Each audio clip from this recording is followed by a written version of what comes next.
Hello,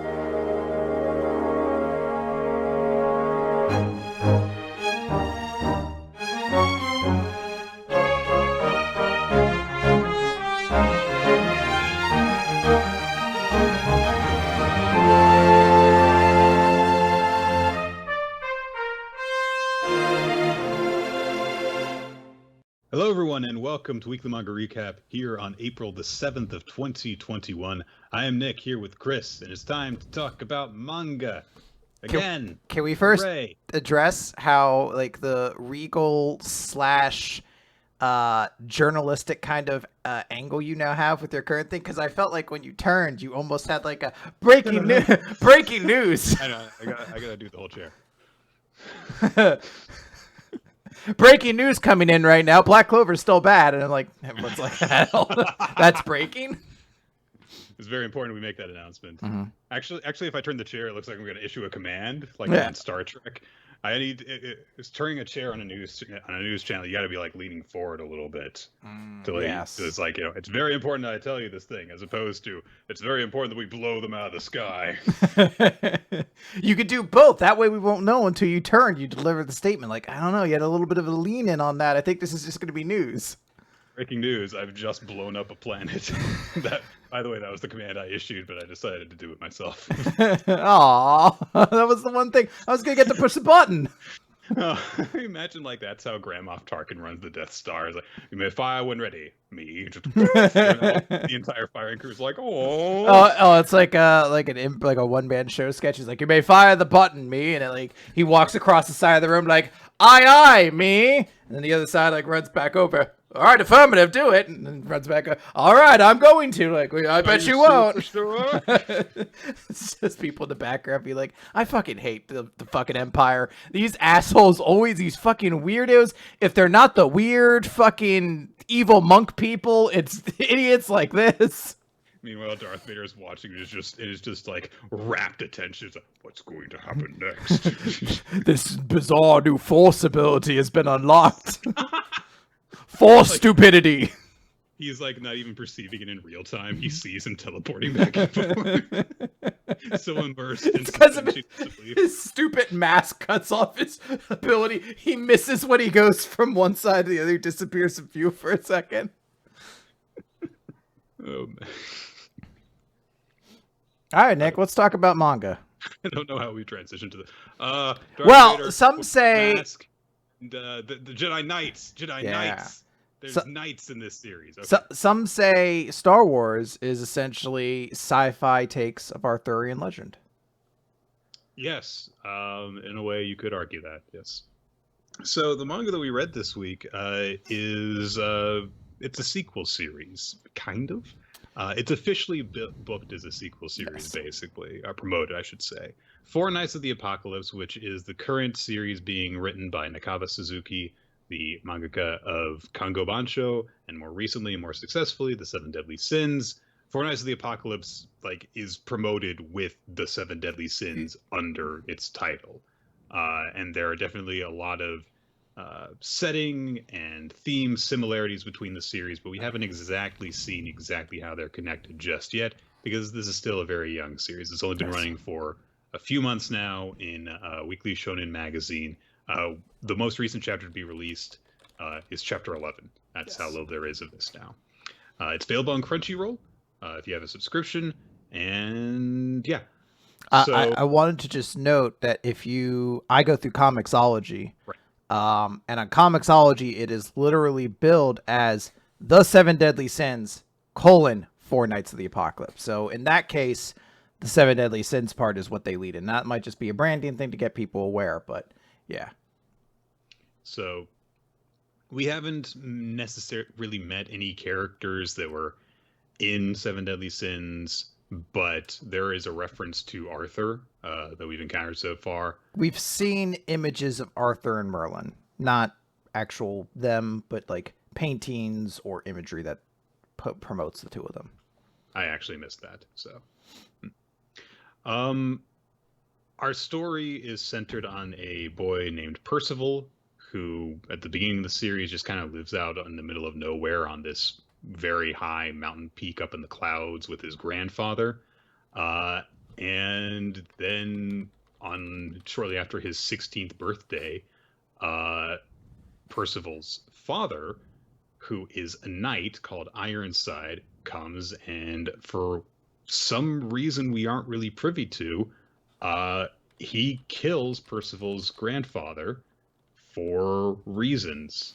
They apparently both belonged to the same order, and he betrayed them somehow. We don't really know. So. He did it, of course, using his signature ability to turn into a truck and drive away.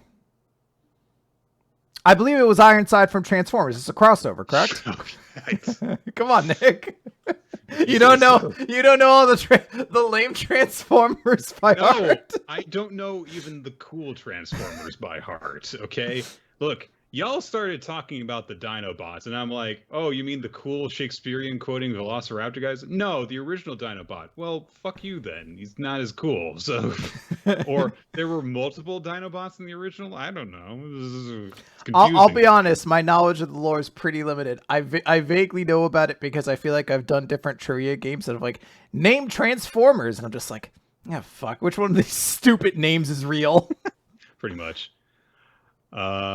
So Percival's grandfather is killed, and Percival basically sets off on a journey to find his father and find out why the hell he killed his grandfather.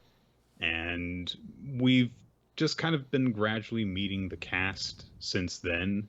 While Percival's gone on so many true adventures, we're definitely in the fleshing out the main cast portion of the series thus far, and I'm not even entirely sure which characters are even going to stick around. I'm pretty confident in 2 of them, but that's about it so far. Well, three characters I think that Percival's met are going to stick around, but I'm not sure. Well, it very well could be like early 7 Deadly Sins as well, where there were like a handful of magic knights who were encountered very early on when that was like the power level of the series, that as it went along, those characters stayed kind of relevant, like Gil Thunder and Howitzer and Gila or whatever. Those characters suddenly became less and less relevant, but they still kind of showed up. And I think that's the case we might be working in right now.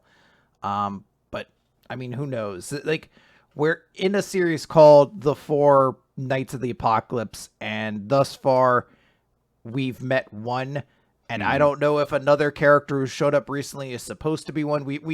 It's foreshadowed everything by basically saying like, okay, here are the 4 knights. One of them's going to be a boy with gold power or gold magic. One of them's going to be a lad with no physical or no definite appearance. One's going to be a lad with darkness in the eyes. Now, I don't know Arthurian legend at all. I know that would help a lot, because then you'd see a character named Lancelot show up. You're like, I know this one's important. But like, I don't know all that stuff necessarily, so I don't know who's supposed to be a significant character or not. But that's kind of like where we're at the moment. I guess it really just comes down to how do you like the series so far, Nick? I like it. It's very straightforward. A lot of stuff that I've seen in a lot of shonen adventure series of this kind before in terms of plot convention and stuff, but it's just done really well. The artwork is it's Nakaba Suzuki, so it's good, and the characters are likable enough, and it's fun, because there's some serious stuff that happens. Obviously, the dramatic stakes from the very beginning are quite heavy because, you're introduced to Percival and his grandfather, and they get along and they have this sweet relationship. And then his grandfather dies, and he's just left on his own, and he has to literally climb down a mountain to start this journey. It's very heavy stuff. And then almost immediately he runs into this traveling circus of low-powered mages, basically, and things immediately get goofy because Percival is just this absurdly strong, innocent kid who, because he's spent his entire life living in the middle of nowhere with just his grandfather, doesn't know how the world works, but he's very sweet in his naivete. He's very open towards people and gets along well, even with people who are initially hostile towards him.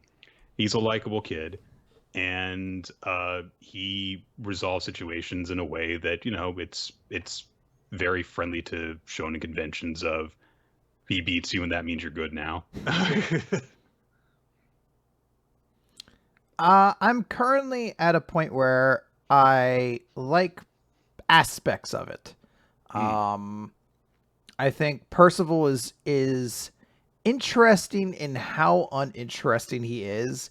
He feels like a very old shonen protagonist at this point. Yes, But in that way, he's kind of refreshing because nobody really is like that anymore, except for like Luffy, basically. pretty much. So it's a little bit unique in that way. Um, I will say we still have some of the weird, like there's only one instance of it happening, but I remember like early Seven Deadly Sins had a lot of weird fan service jokes, and there definitely is one Yes. here where there's just like a full on scene where Percival just gropes a female character Hmm. because she's like, oh, you're like 4 or whatever, like you're like a little kid, and then eventually later he's like, I'm 16. It wasn't like a trick. He's just knows no boundaries and looks that young, so it's like an innocent mistake. But it's one of those things like, oh, I hope this isn't like a regular running thing. But generally, I think it has been a better showcase of the Seven Deadly Sins formula, especially in the sense of power levels. Now, we haven't fully gotten to the point of here's what my power ranking is, although this is the same universe, so it is already canonically a factor. That's right. There's three categories that you can read with an earring. Yep. Hated that. But I definitely enjoy how nothing has felt broken yet. Like that was the thing. Immediately in Seven Deadly Sins, it immediately was the craziest stuff from the very beginning.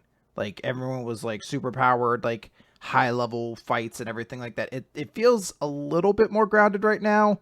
But at the same time, our main character's powers are super ambiguous and seem to have no limits so far. Like it was a deal that the character fought a holy knight, and the holy knight's like, ah, you must have an enchantment style magic. Oh no, maybe it's a strengthening style magic. And then he starts shooting off little like energy versions of himself. He's like, I don't know what's going on. And he's like, hey, he fucking healed himself now. He must have hero magic. And I was like, that feels like a very nebulous, vague way of describing Yeah. this character could do whatever the plot needs.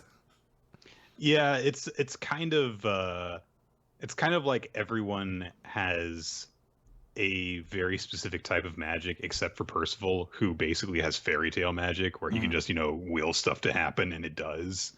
Um, but I mean, as long as like the stuff that he does is not boring, Yeah. like it's weird stuff where yeah, he summons little ghostly versions of himself, then that's entertaining at least.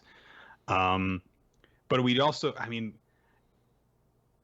I don't know how I feel exactly about the way the combat works in the series just yet. I think that, it's fun when Percival just literally slaps something and knocks it out because he's just that strong. It's like, okay, that's kind of funny. Um,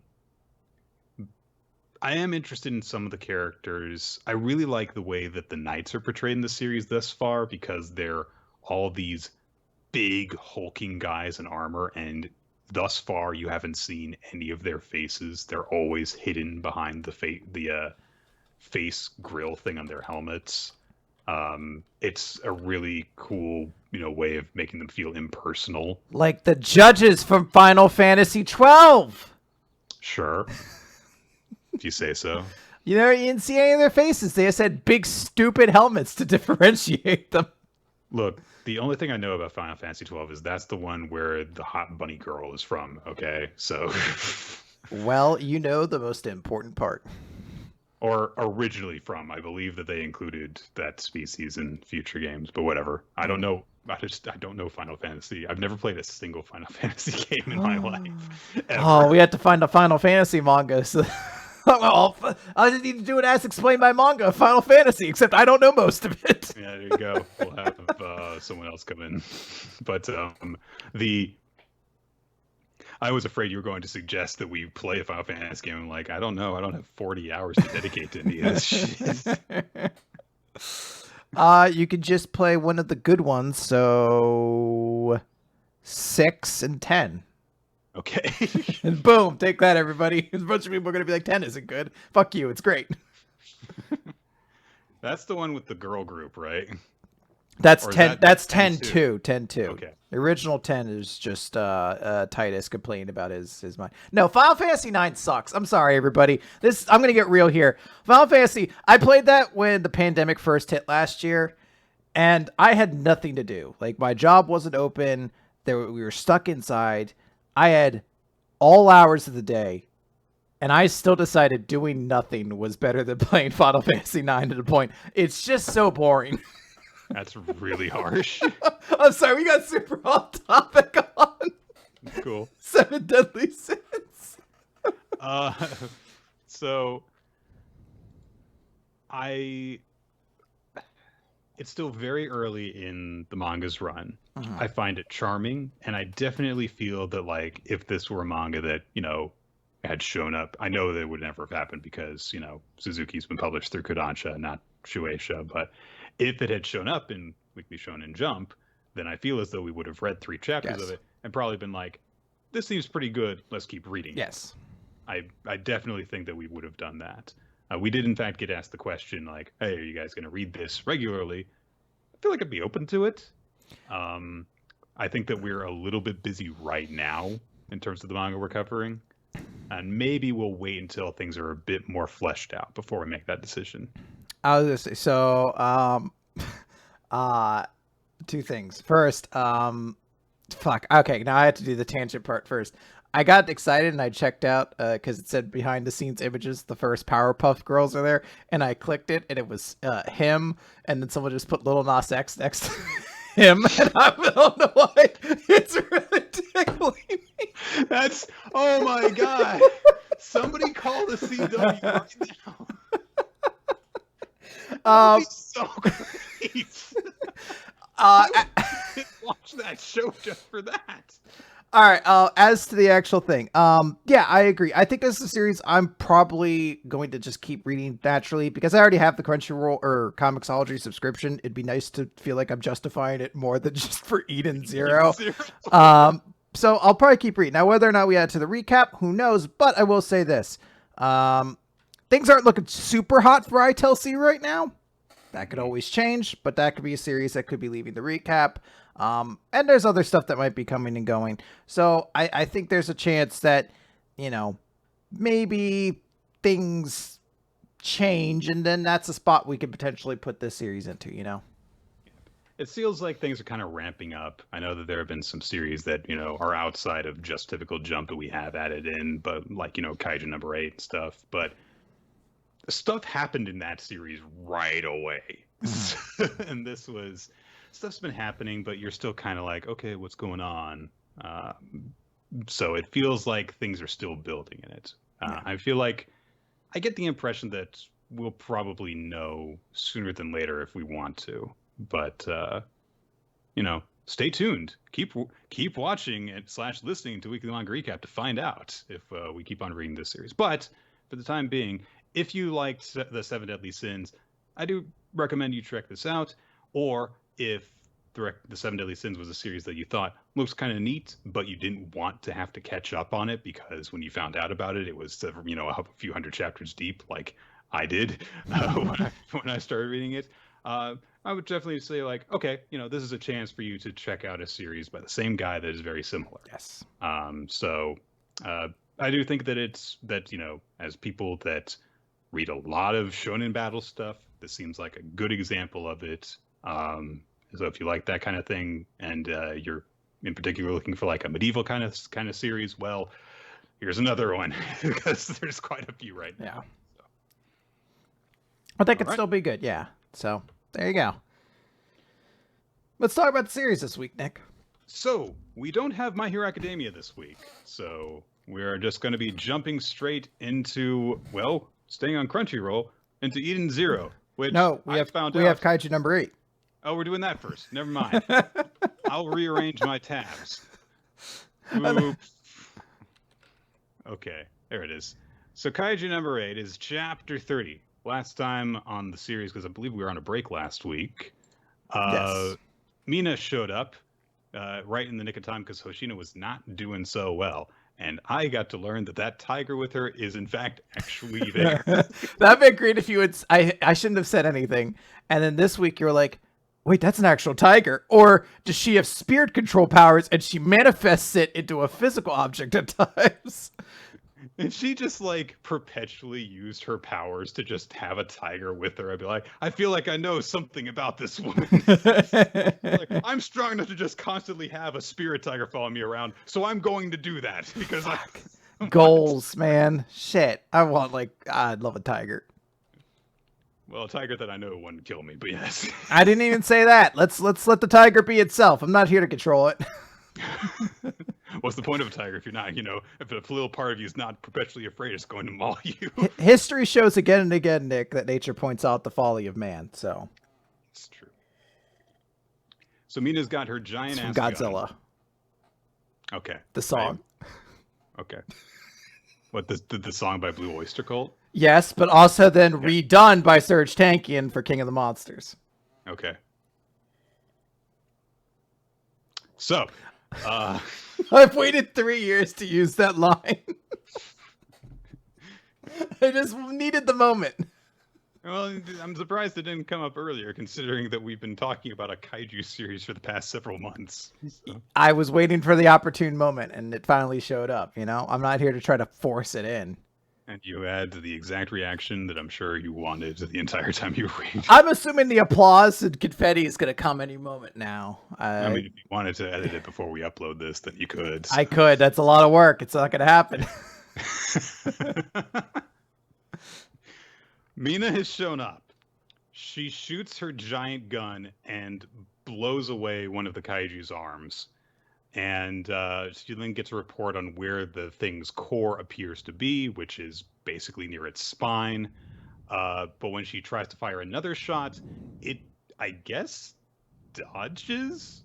I guess there's a little bit of motion blur on its body, so it moved a little bit. So a chunk of its stomach just gets blown up instead. So they realize that not only is this thing capable of dodging attacks from Mina from this far away, but it's also regenerating more quickly. So Hoshina decides he's not done in this fight yet. It's time for one final push. And so he unleashes his combat power again, only 63% this time, and starts hacking away at the kaiju's legs to try and create an opening so Mina can blow it away. But immediately it turns its attention to him, starts trying to stomp him, so he says that he's got to keep going. He's got to put out more strength, but he can't get enough strength to cut through the legs. So what can he do?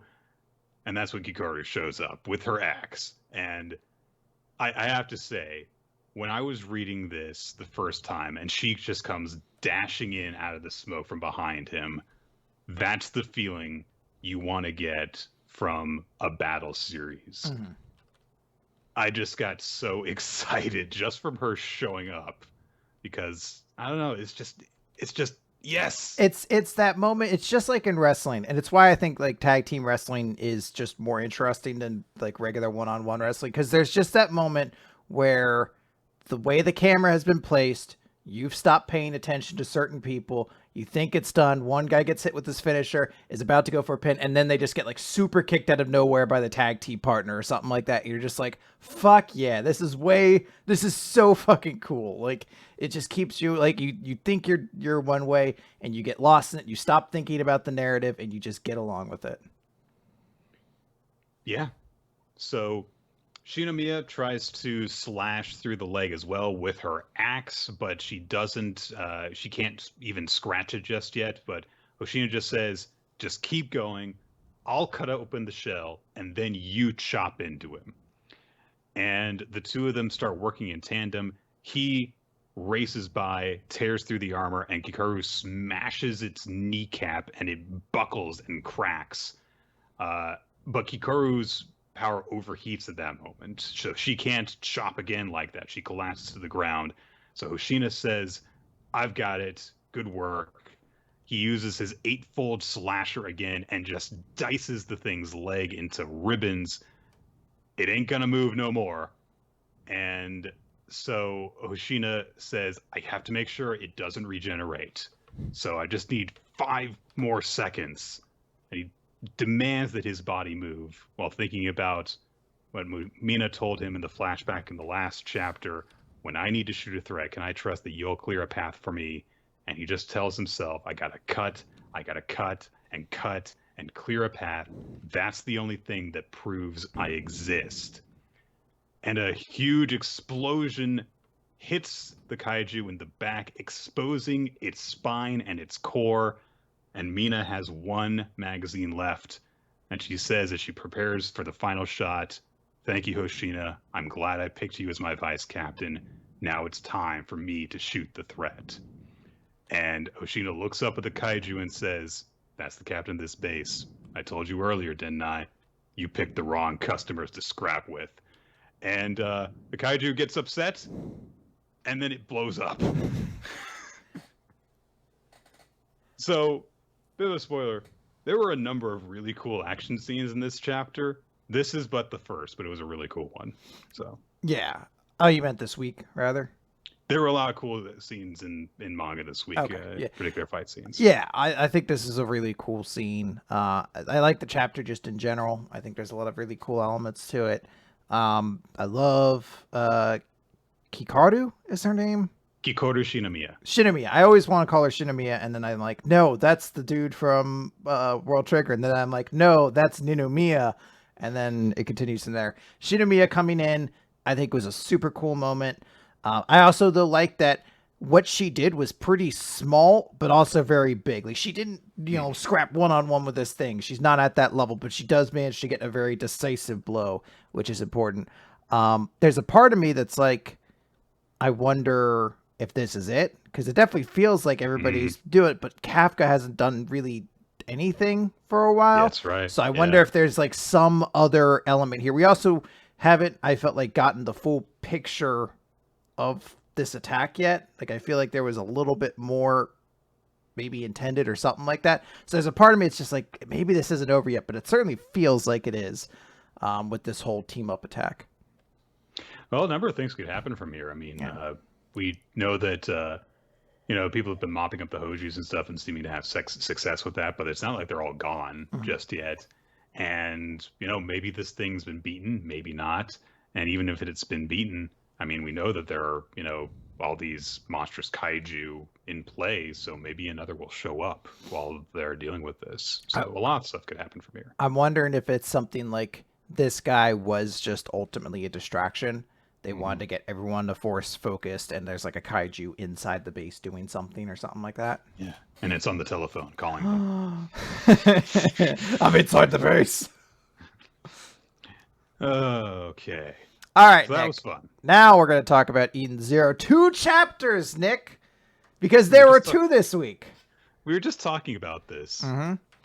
So I read before we started the call to start the recording today, chapter 138. Did not know that 137 had also come out. And when you told me this, I was like, okay, I really don't feel as if I missed anything. So... And you really haven't. So let's start by talking about chapter 137, Empire Dice. That's so stupid. We open with Zhao Mei. Like a really bad board game. Empire Dice. Roll 6 dice, and if you roll a 2, you die. Like, this game sucks. It's only a slightly worse game than the Oregon Trail board game, which is the worst thing I've ever played in my life. It sounds like it would be awful, yeah. It's great. It's just a deck of cards that you draw from, and if you draw 2 cards that are in the deck, you just die. And that could happen on turn 1, and as a cooperative game. So you're just like, that happened to me when my sister, brother, and brother-in-law played. My brother-in-law, this is like the second time we'd ever hung out with him, drew the snake bite so you die on the first turn. He's like, cool, I guess I'll just sit here for an hour while you guys lose. And that's what happened. Oh, man. That's the kind of thing that makes you like look back and be like, why were we into Oregon Trail as kids? And then you're like, because it was one of like 3 computer games we were allowed to play at school because it was educational. So even though all anyone did was spend all their money on bullets to go hunting. Woods. Yes, that's the only reason you played Oregon Trail, because everything else was awful. You killed 1,500,000 deer. You carried back 100 pounds of meat. Of the 20 tons you killed, you killed 16 bears and you managed to bring back 100 pounds. You've decimated the wildlife of this region. You've left a trail of death in your wake. I'm like, yeah. In your wake? 5 miles outside of town. It's like what, Fort Washington or whatever is where you start out of, and you see in the background as I'm going down the trail, like the wildlife in the area, the trees shriveling up. Like every place I leave, I've harvested of all its materials. I mean, the way that like Western expansion killed off the buffalo, that did sort of happen. It's actually pretty accurate when you think about it. Anyway, so Zhao Mei opens this chapter by basically giving us the narration to explain everything that's happening. Shura is going to destroy all the androids. Shiki needs to team up with the rebels, but they don't trust him. The Imperial Army is attacking Sandra. And then she also notes, oh, we're blessed with 2 chapters this week. I hope you enjoy them to the utmost. We'll get to that part, Zhao Mei. Don't worry about it. So the Imperial Army shows up. It starts attacking. And there's like the sad little robot there. I don't know why they programmed it to cry, but it is like it was programmed with fear. Shaking. We have programmed it with emotions, negative emotions, so that it constantly suffers. What is the scientific reasoning for this? Because it's funny as shit. I always think of the Separatists in Star Wars as the dumbest people. They're like, I'm going to build an army of robots. How are you going to program? I will program them to be cowardly, to fear for their lives. And to run away when opportunities present themselves. Like, all right. Oh shit, we're gonna die. Oh no, Roger, don't kill me. Like, why did we program them to scream? Anyway, so yeah, the sad little robot's scared. They're gonna kill all these robots, but the robots don't seem super concerned because they're like, we're not gonna die. And then who should show up but the Oasis army? And they're gonna start shooting these guys. But there's so many of them. What's going to happen? Boom. Shiki and everybody shows up. I would describe the action here, but this is literally like 8 straight pages of just various action scenes. The only pertinent piece of information in this chapter pretty much is that at one point, a car comes barreling towards them. Weiss uses his power to turn like an air conditioner into a speed trap, which is kind of clever. And the car goes up into the air. And in that moment, Rebecca looks in the driver's seat and sees that there's a kid driving the car. So she jumps into the car. Of course, we get an upskirt shot. Why wouldn't we? To save the kid. At least she's wearing stuff under the skirt. Like, well, it's amusing because it's very much like, I mean, it's hard not to compare it to Alabasta, except Alabasta felt like a world and not in a single town that really is just an aesthetic. And I was like, it's just that difference in One Piece to hero stuff where you're just like, there was all that like fan service clothing in Alabasta, but we never got like upskirt shots of it or anything like that. So they save the kid. Kid punches Rebecca, and she's like, "Grr! I can't believe it. The Imperial Army is using a kid like that." Bunch more attacks. Pino has a little moment with the little Crybot, who I actually don't want to die. If this character dies like Eggbot, I might be a little bit sad. But again, it's because they programmed him with giant Disney eyes who could cry. So. Well, and also he is friends with Pino. It's the same robot that she said hi to when they first showed up on the planet. So if they're Pino's friend, I actually do care about them, as opposed to that random robot who just showed up and blew up immediately, which is just hilarious. So. We also get an update that Pino can now direct her EMPs. It won't affect her allies, which I'm not a science person. I didn't think that's how EMPs worked. I had that thought, but then I was like, we're in a magic space ocean desert planet, so why do I care? Good wins there. He also does some crazy combat stuff. And then the chapter ends as we go back. He comes riding in on one of the fish camel things with the broadsword. This dude is cool as shit. He looks like a kaiju when he's in the city as well, because it's a shot from below. And I was like, what's wrong with the perspective here? It's like, no, wait, no, Goodwin's just that tall. And then we go back to the temple where Fabian's there, or Fabiano rather, and he's just like, look, I gotta say, like, what do you, can you just step in, Poseidon Nero? Like, sure, killed Psycha, like, he's fucking everything up. And Nero was like, no. Like, occasionally he's just like, oh, come on. Daddy wants to stay home and watch Golden Girls. Yes! Well, here's the thing. It's just a D6, a D8, and a D12. So, and it doesn't seem to be any symbols. It's just those numbers. No one knows. He seems to be the only one who knows. He could just be like, are we going to go out to the party or stay home and watch Golden Girls? Oh no, the dice have foretold that we're going to stay home. They're like, how? Explain to me. I can't. It's the dice. Hold on, let me see if I have to explain. No, the dice say don't explain.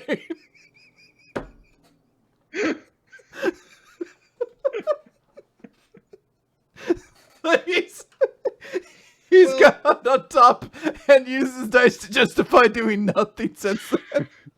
So, 12 times 4 times 8 is 576.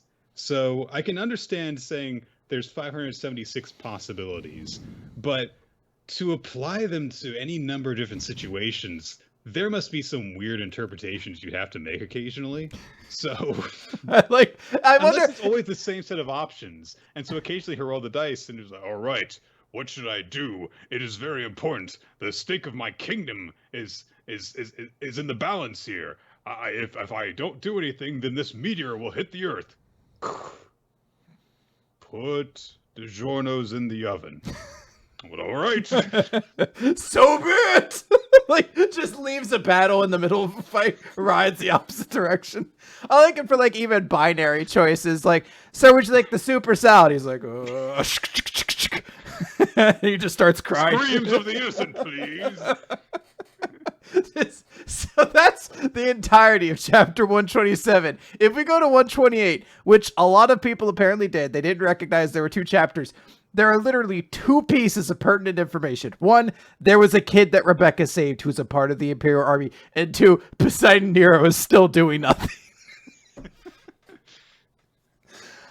So now let's talk about chapter 138, Prelude to the Owl War.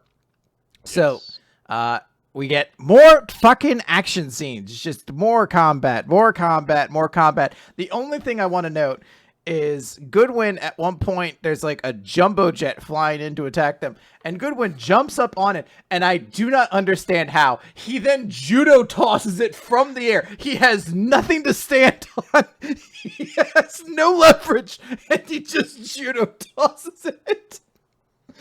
And then he has like a cute little moment with Rebecca where he's like, "Oh, I didn't know you could fight Rebecca Wacka."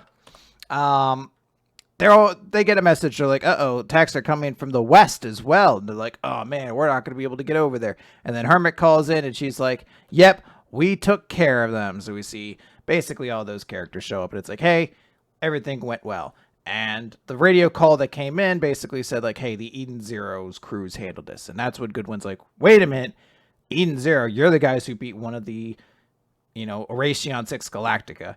And Laguna uses that as an opportunity to be like, "Yep, not a lot of people know about that. If you team up with us, you can win. You can beat Nero." The Imperial Army is defeated. The captured members are basically put into a cage. So they're just like, "Hey, we're not going to kill you. We're going to set you free when the battle's over. But, as it is right now, the Empire doesn't even care about you. They're not going to, trade prisoners or anything for you. So it doesn't work." Goodwin shows up, has a moment where he's like, "How many of our people died?" And they're like, 16. He's the 16 of us killed by Imperial dogs. And then they just start having a philosophy discussion. Because members of the Imperial Army are like, "Hey, you're not the only ones who died." He's like, "Yeah, you're right. There are no good guys or bad guys in war." Which was one of those ones like, there are some wars where there were good guys and bad guys. Although I guess you're talking on the individualistic scale. But then you can even argue, hey, you chose to fight for the fascists, so You knew what you were getting yourself into. But eventually it comes into this discussion of like, look, there's war's bad, but we're not going to stop doing it. Freedom's going to be lost. Even once it's over, they're going to press us and tax us, censor us. I hate the Empire, but I don't hate you guys. So when this war is over, let's get together for drinks or something. Maybe we'll watch some B-Cube concerts together. Nick, I want you to get into a mind space. You're a soldier. I don't know what military. The Jiro military. There's like a fan war over best girl in My Hero, and you're up against. Look, I've been used to losing that war for a long time, so it's fine. You've been captured by. This is a bloody war, violent bloody war in the streets. Yes, it's a bloody war. I'm trying to think. Girl war. Who would it be? Who would I be very passionately fighting against? Yes.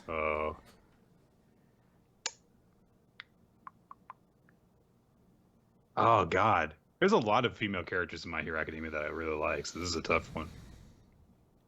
I don't know Hagakure. I've never been fond of Hagakure. What about Mirko? It's all the fine, but it's all the horny people. Oh, just the horny division of the Mirko Kingdom. Okay.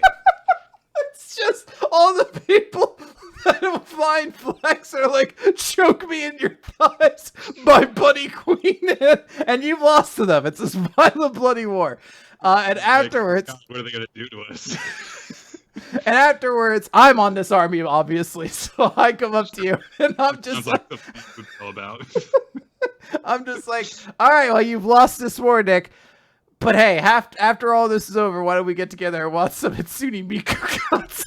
Some Vocaloid concerts. When you put it in that context, the whole thing sounds ridiculous.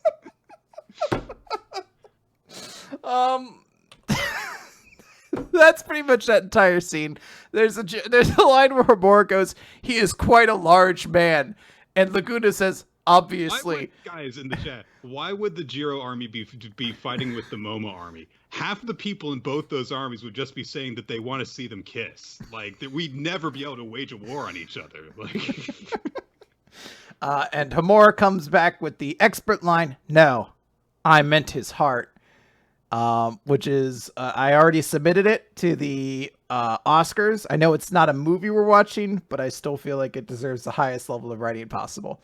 We cut over to... I don't care how silly this is.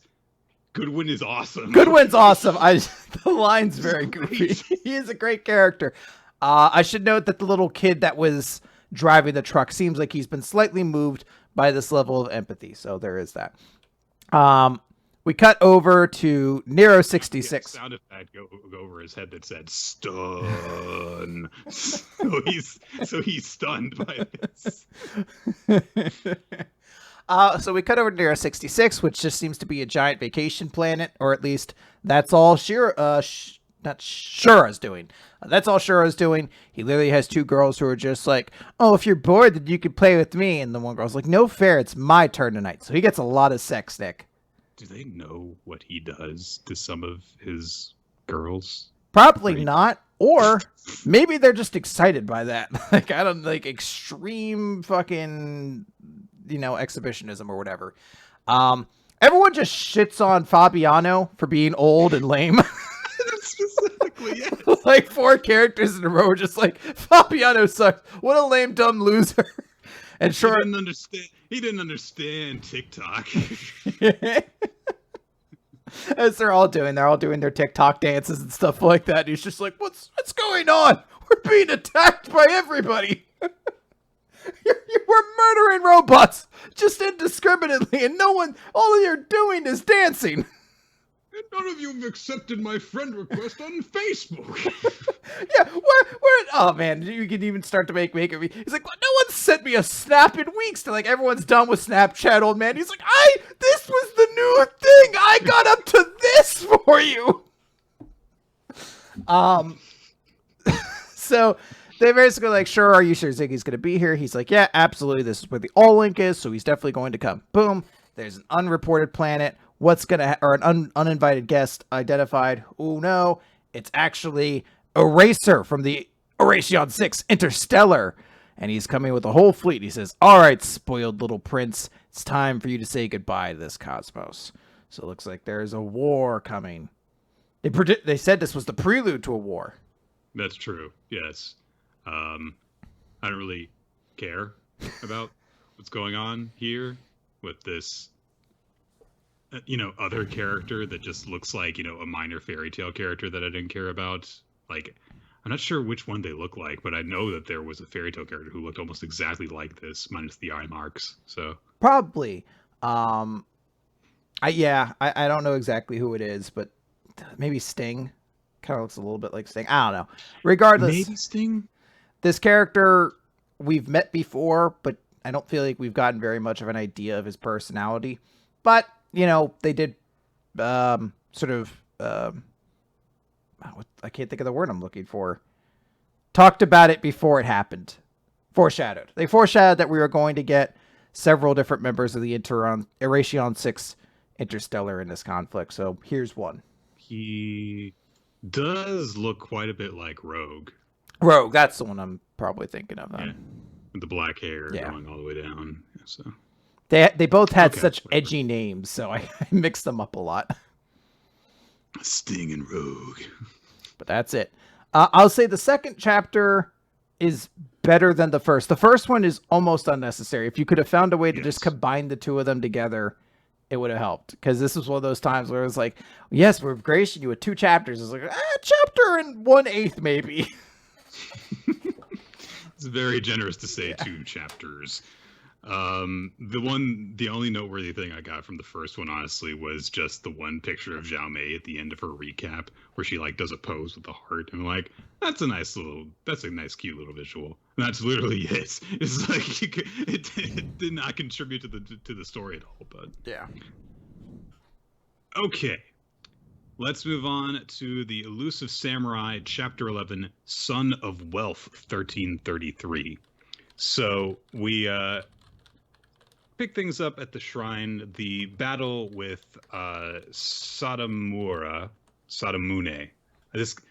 This guy's name continues to confuse me because it's an odd one. But so Sadamune, Tokiyuki defeated him in the archery contest, but Tokiyuki still needs to keep up the appearance of being Chojumaru, the shrine apprentice. So he's complaining about having to do heavy labor when he's just carrying a stack of papers around. Meanwhile, it's Ayako, I think, is the large girl, is right behind him, and she's got twice as many, and she's just holding them in one hand each. Oh, heavy labor. Yeah, I get it. You're small and weak. Whatever. So they're like, you got to keep appearances, kid. So, Kojiro theorizes that since Sadamune was so humiliated that he won't be back soon, he's back already. He's just there, and he's smiling creepily at them because he's received a rinji from the Mikado, which essentially is a command directly from the Emperor that must be obeyed. And so we get a brief explanation of kind of the politics of the situation in very simple terms, which are that Sua's had to give a bunch of territory to him, and so he's going to start moving his forces into their lands, and they're going to have to start doing what he says in those lands. And Sadamune is really smug about this, and he's shouldering past Yorishige, and he says, "You've got to withdraw your retainers within 10 days, and go be a good lord and get to it." He spots Tokiyuki, and is pretty pissed off, and he just spots the kid that he humiliated him before he leaves. So a bunch of people meet with Yorishige to discuss what they're going to do about all this, and people are saying, we've cultivated this land for generations. We live here. This place belongs to us. We have to fight back against him. And so several military commanders, including one who chose to look that way. That's all I can say about him. He made this decision to have no hair down the middle of his head and a headband with an Ofuda paper thing trailing down from his forehead all the way to his mouth. He chose that. I don't know if there is religious significance behind this or if he's just fucking weird, but it's not a good look. I think it's actually very brave because, as you can clearly see, he has very visible veins that run across the Yes. top of his head during that. So he has to be aware of that. And this is him saying, look, I don't care about your standards of beauty. I don't care about whatever preconceptions you put down. This is who I want to be, and he's going forward with it. Or this is a man who has never seen reflections. They do not exist. He has no idea what he's what he looks like, and he's, you know what? He's happier for it. He doesn't have those preconceptions. He walks by the beauty eye. I was like, what do I need this for? I'll never be aware of my own physical looks. He, just takes a sword and chops his hair off every week. It's different every time. Oh, he's a vampire and he has no reflection. That's how he doesn't know what he looks like. This might be the secret to this character. So Yorishige just tells everyone to just go home. He'll reflect on what to do. But then he calls over Tokiyuki, and once everyone's left, he says, well, "Hey, I know that you and your fellow retainers have named yourselves the Elusive Warriors. It is a fine name worthy of you, and not something kind of lame that a bunch of kids would think of." But he says, "I'd like to recommend a new member for your group, a thief named Kazama Genda, and he is going to be wary of me since he operates in my territory. So I think you can win him over, though." Because his skills would be of great use to you. So if you enlist him, then you can steal the Imperial Decree from Sadamune, because acquiring Arinji is a very lengthy process, and if we destroy it, that's going to buy us some time to figure out what we can do about this. And Tokiyuki, little nerd that he is like, "Oh, that's unethical, though." To steal so that everyone doesn't get rushed away from... And so Yorishige is like, "Okay, you guys are all good kids." I love it. I love him. Like, look, you're all fucking goodies. Sometimes you gotta be a fucking dick. He says, "Doing what is right will not always achieve what is good," which is the most sage thing this guy has said thus far. That's a very important lesson to take from this. And he explains to Tokiyuki, to fully arm yourself as general, you must also use those who are unscrupulous. And we get the visual of the wings coming off of Tokiyuki in this shot, but also a number of snakes coming off the other shoulder. It's a really cool symbolism that we get there. So Tokiyuki is left to think about whether this is a good thing to do as he leaves off. One of Yorishige's attendants comes and is like, I mean, is he really going to be able to do this? But Yorishige just says, "Tokiyuki is the son of rulers. I believe in his mettle." So sometime after, the Elusive Warriors all show up at Kikyogahara, which is about an hour away from there. And they're looking around the location. They're like, okay, well, we'll start asking around and see if we can find this guy. So Shizuku just goes over to someone and is like, "We're looking for someone named Kazama." And people, it's the most cartoonish thing. Just everyone flying around the town, taking cover, shuttering windows and stuff. It's like something out of a Looney Tunes short. So they refuse to discuss the matter with them. And they're kind of left to think like, oh, so people are afraid of this guy. And right as Tokiyuki says this, someone in a very creepy QB mask shows up and says, "No one can oppose me. Make me your enemy and you'll pay." So this is Kazama Genba, who introduces himself. He's perched up in a tree. And Tokiyuki amusingly has run away in terror up the same tree. So he introduced himself. Tokiyuki introduced himself as Chojumaru, and immediately Kazama is like, "No, you're not. You're the Hojo case." Gets it right away. And he says, "I could sell you to Ogasawara for a fortune." But Tokiyuki is unfazed by this. So Kazama instead basically demonstrate his skills because he's stolen the purses from all of Tokiyuki's attendants. He's just got them in his hand. And I kind of want to guess which of these belongs to each of them. I assume that the bag that says "bigger is better" belongs to Ayako, because that seems like something that she would say. Yeah. But I don't know which of the other two would have the plain one and which would have the decorative frog purse. In my mind, I want to assume it would be Kojiro with the plain one, but I really think it would be a fun detail if his was the little frog one with the little bell on it. And everyone's just like, He's like, frogs are fucking awesome. I like Shut frogs. up.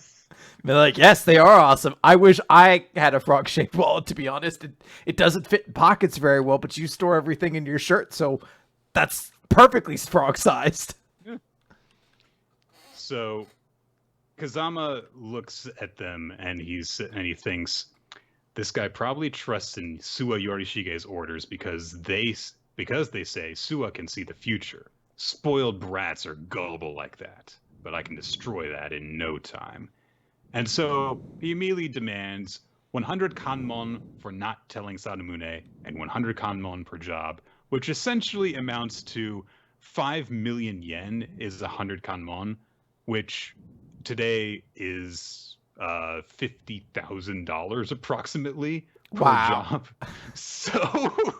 So immediately they're all the attendants are like, what?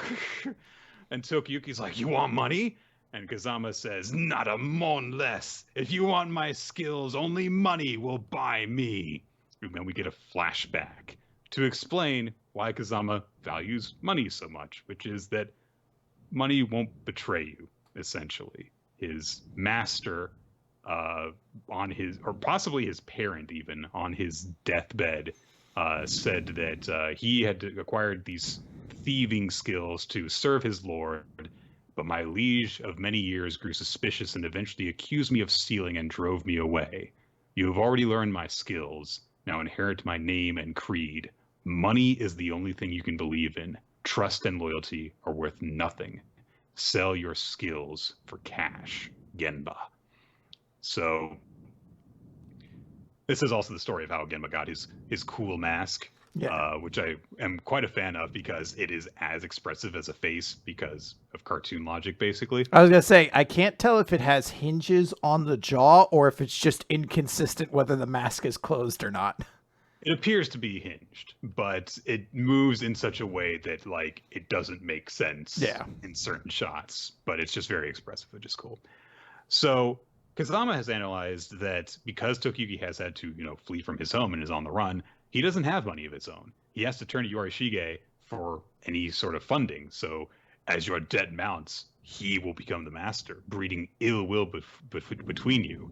And without money, you cannot maintain your pride, status, or trust. You will waver and suffer as you confront this harsh reality. He's not saying any of this out loud. This is just his thought process for threatening and basically extorting Tokiyuki for money. But Tokiyuki just says, money? Is that what you want? You don't want land? And Kazama's like, land? Well, yeah. I mean, I was surprised because if you become my retainer and use your skills to help me reclaim my rule, you'll have been a valued supporter from the start. You could have asked for a whole province. But yeah, if you just want money, sure. He relieves it and hugs him. It's like my favorite moment. I'm like, wait a minute. I feel like I made a mistake. Kasama's just completely baffled by this. And all of his retainers are like, yeah, this kid's grown up in luxury his whole life. He doesn't really value money as much as the rest of us do. So he has no idea that this is supposed to be extortion. I just love it because it's such a great way to undercut this character in like the fun way. Like we introduce Kazama, Genba, like, oh, this intimidating character. They have a scary fox mask. They are the sinister side of this group if they're gonna join. This is the snakes to the others' angels. That's the whole thing here. This insidious character. They're extorting our lead. They're gonna force them because the only thing they care about, all they care about is money. Money won't betray them. And then at the end of it, just like, oh, you could have had land, but you only want money. Thanks. And it's just this guy like, wait a minute. I'm immediately a big fan of this character. Mm-hmm. Not just because they look cool, not just because they have a very simple but easy to get into backstory, but because the dynamic between them and Tokiyuki is immediately entertaining.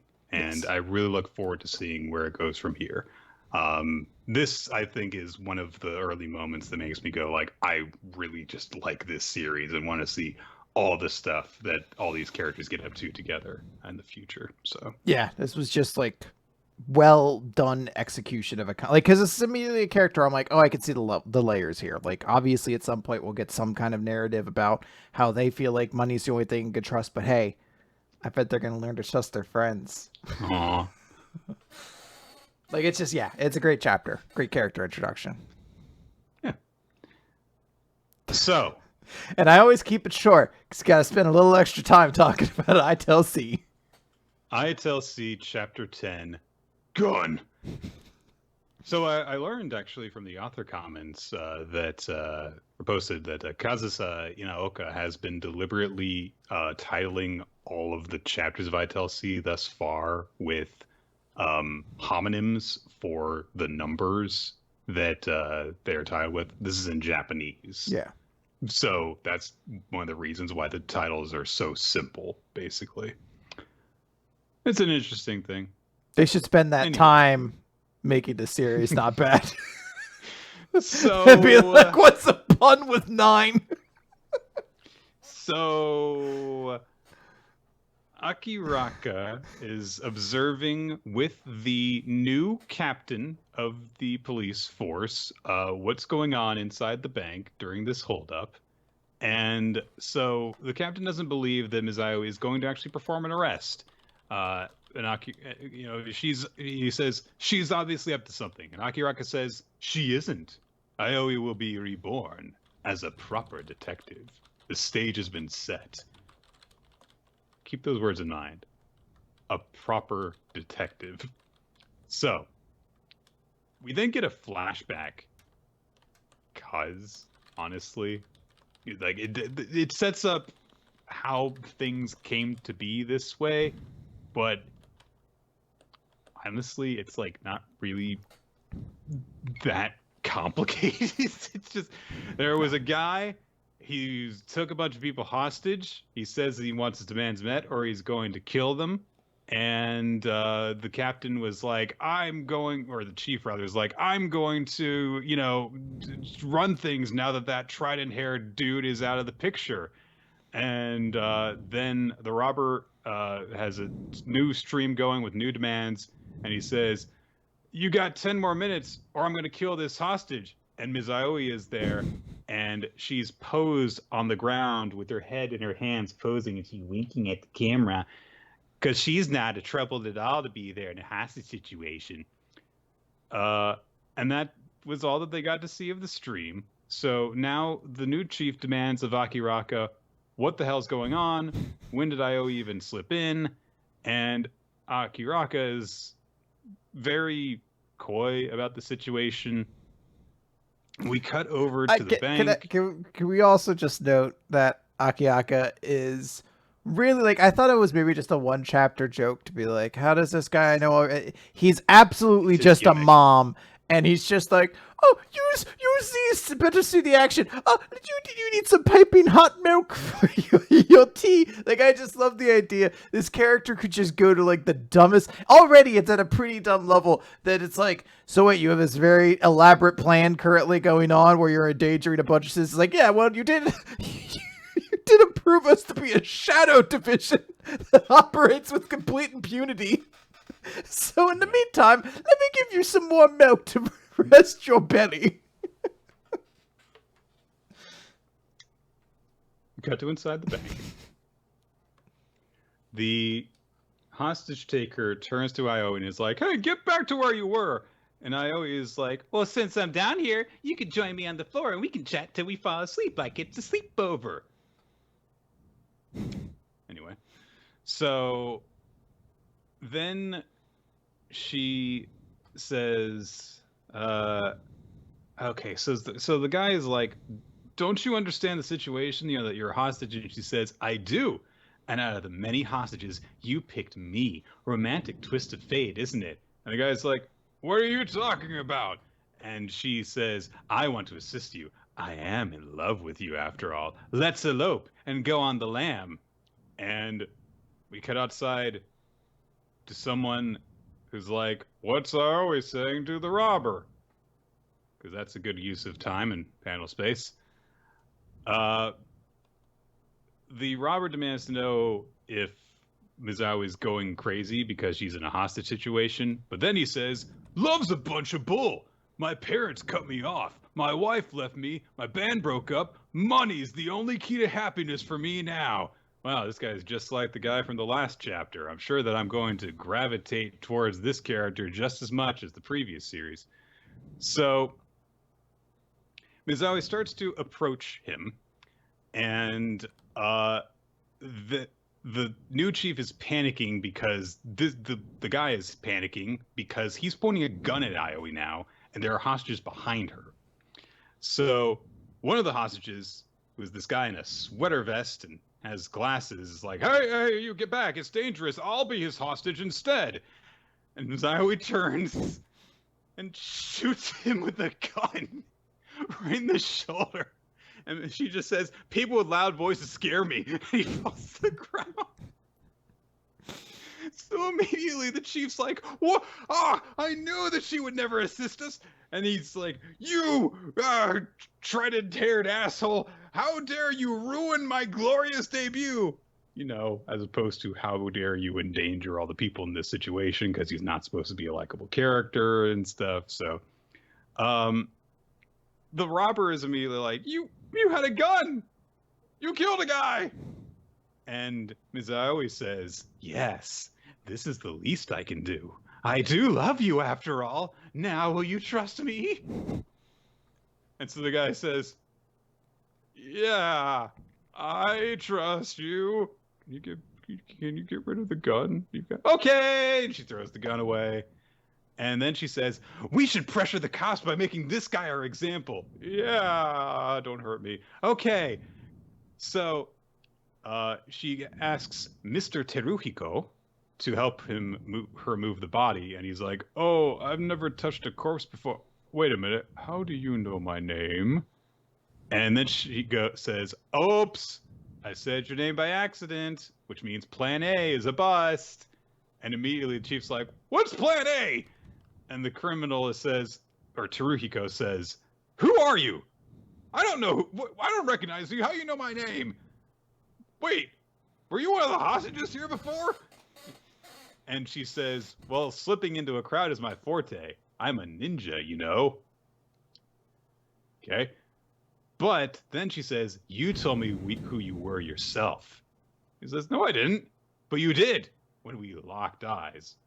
And she says, "Yesterday, when the first stream went up, she went into a movie theater." I don't know if she went to a movie theater and had it hooked up to display the news broadcast, or something I find infinitely better. The police precinct has a movie theater inside where you can buy popcorn and watch these things. And so she watched the stream in this movie theater, and she says, "You were looking right at me. Your intense stare set my heart racing. The eyes are the window to the soul. They're always honest. I sat there and saw what you wanted to tell me." And she looked deep into his eyes and saw up the minuscule reflection of his iris, which magically grew 3 times in size when it was time to see the thing actually reflected in them. "There was a sticker on your tablet." And when I looked up the image that I saw on that sticker, it was for a punk band that broke up the other day. The vocalist had the exact same charming mouth as you. And so I love that she does the CSI thing where she's looking at it and she's like, "Enhance." And her eyes zero in more. And this guy was so fucking dumb. He went to a burglary with a laptop that had his band sticker on it. And just that's it. Also, his band's name is Key True, which is a stupid name for a band. That band should have broken up. Yeah. Yeah. I want to be Key False. So she says she snuck in and blended in with the hostages after picking the lock. And then the chief outside is hearing this, and he's like, "Why didn't you pass this information to us?" And Akiraka's like, "Oh dear, I've been getting awful forgetful lately. Did I remember to turn off my kotatsu table heater? Oh no." So Teruhiko demands to know if Aoi is a cop, and she's like, "Oh yeah, sorry for deceiving you." And so Teruhiko says, "So all that talk about your love was just throw me off." And she's like, "No, I do love you, and I want to accept you into my life, but I need to do some changing of my own. You won't regret it. I swear I can make you happy, so would you mind if I arrested you?" We get a full page spread of her going, "Would you mind if I arrested you?" Because she's supposed to be cute but creepy and funny. Teruhiko takes this well, as in he points his own gun at Aoi and demands that she stop playing games. And so people are worried that, now Ms. Aoi is going to get shot. And so we get a flashback dialogue of, "But Risa, what if plan A doesn't work out?" And her saying, "Then I'll leave it to you, Mr. Akiraka. First, I'll draw his attention." And so, from outside, we see Teruhiko's mother, wife, and bandmates have all arrived to speak to him over megaphones. And Akiraka says, as Teruhiko is reacting to this, "There isn't a person around I can't find. I'm not in the housewife gossip circle for nothing, you know." It is like this series took the most roundabout way to doing everything. It's not that Aoi is just a super sharp detective who figures things out. She only figures them out because she desperately falls in love with these people. It could have just been that she's a sharp enough, Sherlock Holmes level detective that she saw the reflection of the sticker off. No, it has to have the love angle. It can't just be that Akiaki is just a super smart and well-versed. It's like, no, he's in a gossip housewives club, and that's how he knows all these people. Everything has like a level of dumb gimmick over top of it, except for Seikon, who has nothing. Who's because just lame. So this is their plan, to get Teruhiko off guard, and the moment he's off guard, and then Seikon hits Black Mass. I forgot. He fucking kicks him. He's spinning leg lariats this dude and takes him down. And it turns out that the guy that I always shot before was really Sakon wearing yellow face, I think, in disguise. And there was a blood pack in his shoulder that actually exploded. She didn't actually shoot him. And so Sakon takes this guy down, and the chief just goes, "What happened to her? Aoi just made an arrest."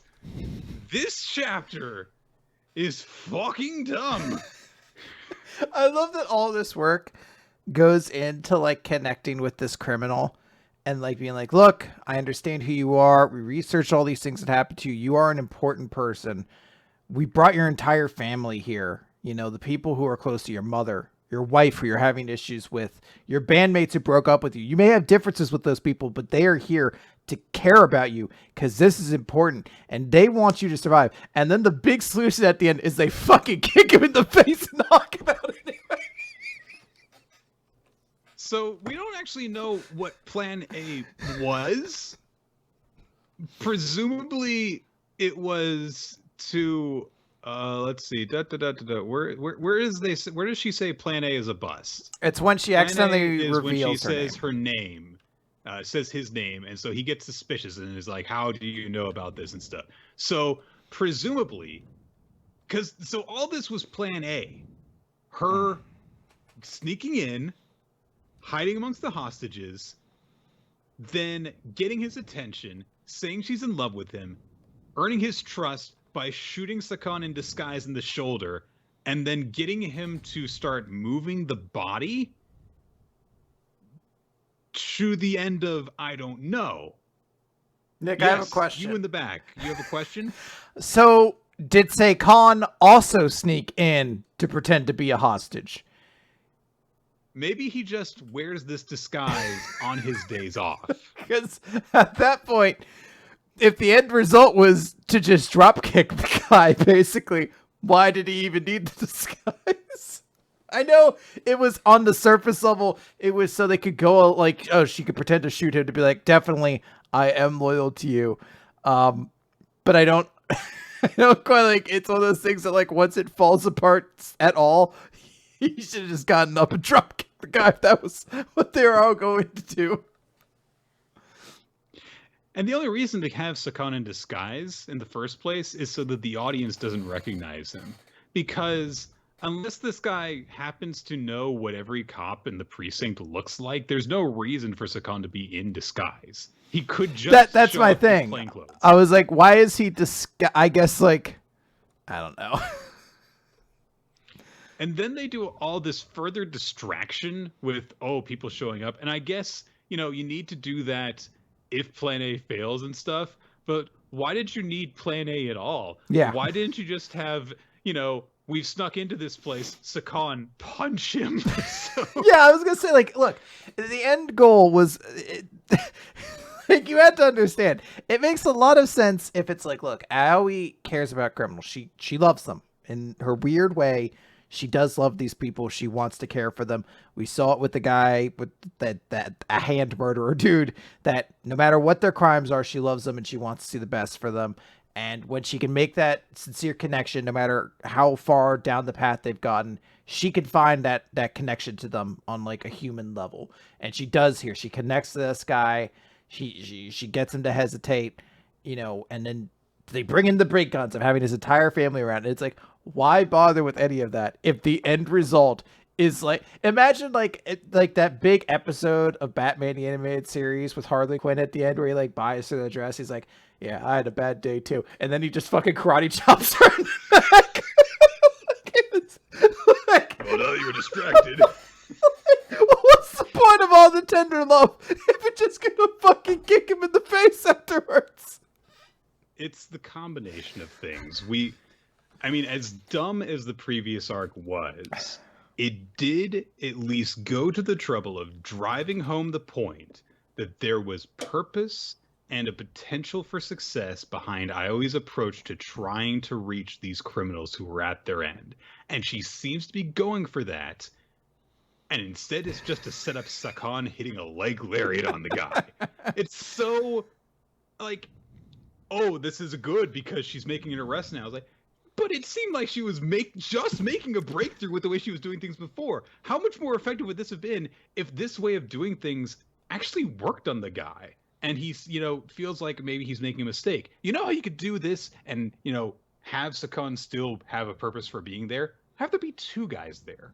Have one guy that Ms. Aoi reaches by doing all this stuff, by connecting with them, but the other guy isn't like that. And that demonstrates that some criminals aren't reachable, because we already know that because of the guy who stole Hikaru's identity and stuff like that. We know that some of these guys are just scumbags that don't deserve sympathy. So have one guy who's really, gung-ho about this, have another guy who's just kind of desperate and needs someone to reach out to him. You reach that one person emotionally. The other person, while distracted by all this, lovey-dovey bullshit, is like, let's just kill her. Then Sakan gets up and decks him, and so you have both of them actually contribute to this in a way that makes sense. This is not that difficult. Like, No. It's just really weird because it's A, a dumb plan, and B, works against what seems like it should have been the purpose of the series. So it's just bad all around. But very funny to talk about. Yeah, I don't. It's just such a. It's a series that, look, it's gone. It's almost done at this point. It feels like It has to be. like we haven't gotten. I don't think its first volume has come out at this point, so we don't know those numbers. But unless it's something astronomical, I think it's just done for at this point. And I'm gonna just sit back and enjoy how it kind of goes down from here, because I thought I knew what this series was, and then every week it kind of surprises me a little bit more. Mm-hmm. All right, let's move on to Magu-chan, God of Destruction, Chapter 38. Naputaku runs away from home for the first time ever. That's what happens. He runs away from home. Basically, it's some sort of rush time at Ren's family's restaurant, and Naputsuku is, helping by cleaning the dishes and stuff like that. But he sees that they're in a desperate situation because they're out of Karage fried chicken, so they can't fill someone's order. They can't give them multiple orders. They can only give them enough for one. So Naputsuku is like, now is my time to shine because you're short-staffed. When you lowly humans can't handle things on your own, I shall show off my cooking skills. Now teach me how to make this fried whatever you call it. Such a great little thing. Like, I'll save you by cooking it. Show me how to cook it. So Ren's like, look, now's not the time for that. Just stick to washing the dishes for right now. And of course, Naputsuku is really bummed because he's like, they won't let me cook even when they're short-staffed. Why am I even here? It's like, oh, he feels unwanted and unneeded. So he packs everything into a little kerchief and runs away from home. Aww. With the little hermit crabs, and they're doing like a little scuttling to keep up with him. Yeah. And he's got his little cooking pot sticking out of his knapsack. So he's just really upset because they're not letting him cook, and he says that they're ungrateful idiots. And he says they'll regret losing their most valuable asset, me. So he's like, I don't even have to work there to cook. I can do it anywhere. And he's like, look, and he's got his little personal cooker. He's like, this is my kitchen. I don't have a lot of ingredients, but here we go. Oh no, I'm out of fuel. Okay. Well, there's probably more fuel at the restaurant. No, not going back to the restaurant. No. So he's still got his part-time earnings, which he decides to spend on gambling so that he can make more money. And it doesn't work out. It's not another gambling chapter. There's just a very brief scene where he just loses all his money, and that's it. Poor guy. Yeah. So the rest of the chapter from there is Naputsuku gradually stumbling into other members of the cast who briefly take him in, and things don't work out. So he decides that he can't stay with them. That's just kind of the way things go, and we just get, a few interaction jokes here and there. He starts off by running into Yuika and Unisuke, and her siblings are very, very bratty. I guess that's it. Just they're just like, hey, look at this starfish. I'm gonna pull his head. They're shitty little kids. So he runs away. Immediately runs into Kyo, and Kyo's like, oh, okay. Well, you can come stay at my place. And when they get there, she's really hospitable. Things look like they're gonna work out. And then he finds her sharpening a blade that Gula has grown from his hand because she wants a sample of his flesh. And so he decides, I shouldn't stay around here either, because she will chop me apart. She probably would, yes. So then one of his hermit crabs happens to spot Uneris's pigeon, and they follow it to a little camping site that Izuma and Uneris have set up. And Uneris is like, oh, well, if you need lodging, you can quickly find it here. And so Izuma leads them to a Holy Knighthood branch office, which is hidden beneath a tent. They go down some stairs into this underground facility, this vast dungeon, and there are traps everywhere. So that's not going to work out for Naputu either. And this is my favorite bit in the whole chapter. So then he goes to Ruru's house, and he's just sitting down, tired and exhausted, next to Magu, and he's like, so it grieves me to no end, but please allow me to rest in your home, Magu Minuaku.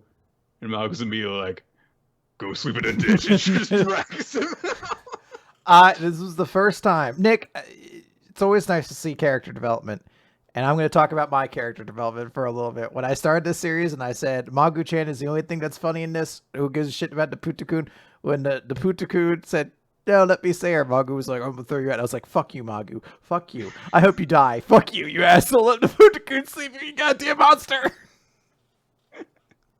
Fortunately, Ruru's heart is big enough for both of them. Mm-hmm. And so she says, no. We help people who are in need. And he's always trying hard, so let him catch a break every once in a while. And Naputaku basically just like falls asleep like there on the floor. And so they tuck him in, and he wakes up later, and he's like, oh no, it's almost time for me to start work. No, I don't work there anymore. And Ruru's made him breakfast, and Magu has procured himself some food, which I don't know why he's holding it up. He's just like, I'm gonna eat this in front of you. He's always very excited for natto. He's like, yes. So Naputaku is enjoying his meal, and he's like, food like this must take considerable skill to cook. But it's missing something. Lend me your kitchen. I shall prepare a more extravagant, splendid meal. And Ruru's like, yeah, no, I don't really like fancy stuff. Because she just, ingredients cost money. So then Naputaku's like, well, then let me show off my plate washing skills. But Ruru says, no, you're my guest. You don't have to do anything. Just rest. So she goes off with Magu to clean the dishes. And Naputaku is left to eat his meal. And he's like, I don't have to do anything. This is how it used to be. Back when I ruled over lowly humans with my madness, I could have wished for anything with a simple order. If I were to be free from holding a part-time job and return at last to my former lifestyle, that would be a bit boring. And he's just kind of left to ponder this for a few seconds, but then the doorbell rings. Ding dong. Ding dong. So Ren arrives, and he spots Naputaku, and Naputaku's like, oh, so you've come to take me away. I won't come so easily. And Ren's like, I have no idea what you're talking about. But hey, we're going to go home. You wanted to learn how to make fried chicken, right? My dad says he doesn't mind showing you. And so Naputaku is pleased by this and agrees to go along. And he's like, I knew you needed my power. You were hopeless without me. And Ren's just like, stop bothering Ruru. So I think it took a little while in the middle because of Naputaku coming across characters that I don't care about. Mm-hmm. But overall, really like this chapter. Oh, yeah. I thought this chapter was spot on. Well, I should say I enjoyed all the Naputaku stuff. The other jokes were like, here's this character's like kind of one joke. And I was like, I don't really like you so much. But Naputaku, that's the shit. So I was on board with all of it. This is, I think, the perfect encapsulation of, this is the chapter that's like, this is what Naputaku has become over the course of the series. And it feels entirely spot on in terms of how it characterizes him. He's still arrogant and bratty, but he's also pathetic and likable. And I really like how innocent it is that he's just like, I just wanted to cook and help, and you don't appreciate me. And he runs away like a little kid. And then he gets what he wants and doesn't even consider exactly what's actually happened. He just considers it from his very selfish and small perspective, and that's enough to get him to go back home. But also, this little bit of like, hey, he probably wouldn't be a mad king anymore because he likes doing all this other stuff now. And it's like character development. That's nice. Yeah, I dig it. I like it, as the kids say. I hope that not only kids say that, but okay. Yeah. Yes. Let's go on to 9 Dragons Ball Parade, Chapter 8, Rinojo Tsubaki, who we get a little bit of a character profile at the very beginning of this chapter, reintroduced to the fact that he plays shortstop, and we get a bit of a recap of his junior high baseball career and the troubles that he ran into because of his personality. When he was told to switch positions by his coach in first year, he mouthed off and was cut. In his second year, he got pissed off because you're supposed to show respect to the older teammates and was kicked off because he raised a stink about it. And now he is on the Ayatsuji Senior Division team, and he's getting kicked off the team right now. Or he's getting kicked out of the game, rather. And they're not really good without him as a player either. We see that as Tsubaki and Azu and the others are watching the game, they are getting their asses handed to them. So Rinojo apologizes to everyone, and he's like, yeah, I know I messed up. I called him a hack umpire. I should have called him Mr. Hack Umpire, right? I like that he seems actually earnest with that. He does think that's the issue. Yes. He just doesn't get it. He was just very concerned. He's like, I wasn't formal enough in calling him a little bitch. So the coach, who is also an asshole, is like, oh, with that personality, it's no wonder there are no scouts coming to check you out. And this really upsets Rinojo, who grabs his coach by the collar. Is like, what'd you say? And he says, scouts come every day. You just don't see them. They line up in front of my house, and they're watching me right now via satellite. Sure they are. Yeah. Everyone who of the kids who's watching is like, he's really good. It's honestly bizarre that no one has recruited him, even considering his attitude problems. He's just that good. And they also explain how important it is that they have a good shortstop. Tsurugi again breaks down like, yeah, a really good shortstop makes the batters tense up, and he's the most important defensive position on the field. But I find that kind of personality, that kind of loudmouth, really challenging. And when I imagine manning third base with him right next to me, my head hurts just thinking about it. So at that moment, Rinojo has spotted them and is like, oh, you guys are scouts, right? And they're like, yeah, I guess, kind of. And immediately he turns and is like, hey guys, look, scouts are here. Scouts are here who are looking at me. Look, me, I'm appreciated. I'm great. Look, see, these guys are super smart. They know how great I am. They're finally here. And so they say, so that means you weren't being scouted before. And he's like, I can't hear you. This guy's got a great personality. So yeah. Kurian gives a big introduction to the team, and through careful omission of really bad details about them, makes them sound really impressive without actually lying. Then she introduces their three players, and then she turns to Tsubaki and says, you know what this means, right? We're only recruiting the very best players. Would you join us? And Tsubaki agrees to join the team. Done. Boom. Right, wait a minute, the chapter's only halfway done. What's going on here? So they think that everything's cool now. He's like, well, he didn't take much convincing. Awesome. But as they're walking home, Tsubaki runs to catch up with them, and he says, oh, guys, I didn't really get to show you what I can actually do because, I got ejected today, but we've got an important game coming up. So you guys should really come, and then I can show you what I can do for the team. And they're like, yeah, all right. And even Tsurugi says, he seems to have the right attitude. Maybe we'll get along just fine. So they come to the very important game the next week, and somehow Azu and Tsurugi and Ryudo are all wearing Tsubaki's team uniforms, and they're just like, why are we wearing their uniforms? You put them on. you didn't ask about that part. So Tsubaki's teammates run up and are like, oh, you guys must be the helpers. Thanks for volunteering to help us out.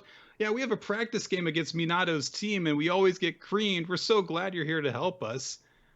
And they realize that they're playing against Tsubaki's old team, one of the teams that he got cut from previously. So Tsurugi immediately demands an explanation. And but before he gives it, he shouts over to the coach who cut him, saying, you took away my position as shortstop and then cut me. Well, now it's time for payback. And my pals over here refuse to let me be treated like this. And we're going to get... And he just gets dragged off. It's Brock from Pokemon. It's literally the Brock from Pokemon, except it's not weird. Like, it's not always like, I saw a girl. A female in my general vicinity. I sense the presence of two X chromosomes paired together. So Tsubaki gets dragged out by Tsurugi, who starts yelling at him, saying that he's disrespecting them, and he says, I want no part of this, I'm going home. But Tsubaki acts sorry for himself and gets them to stay. That's basically what happens. He does apologize, though, saying that he was really happy that, there were these amazing athletes who wanted him on their team. But he says, I should have told you what I wanted to do, and I'm sorry. So Ryudo decides to make the best of this situation. He's just immediately his optimistic self and says, we were excited about your talent as a shortstop, so let's show that coach that you are a great shortstop. This is a chance for us to show you as well that Kokuryuzan that you've chosen to join is a strong team.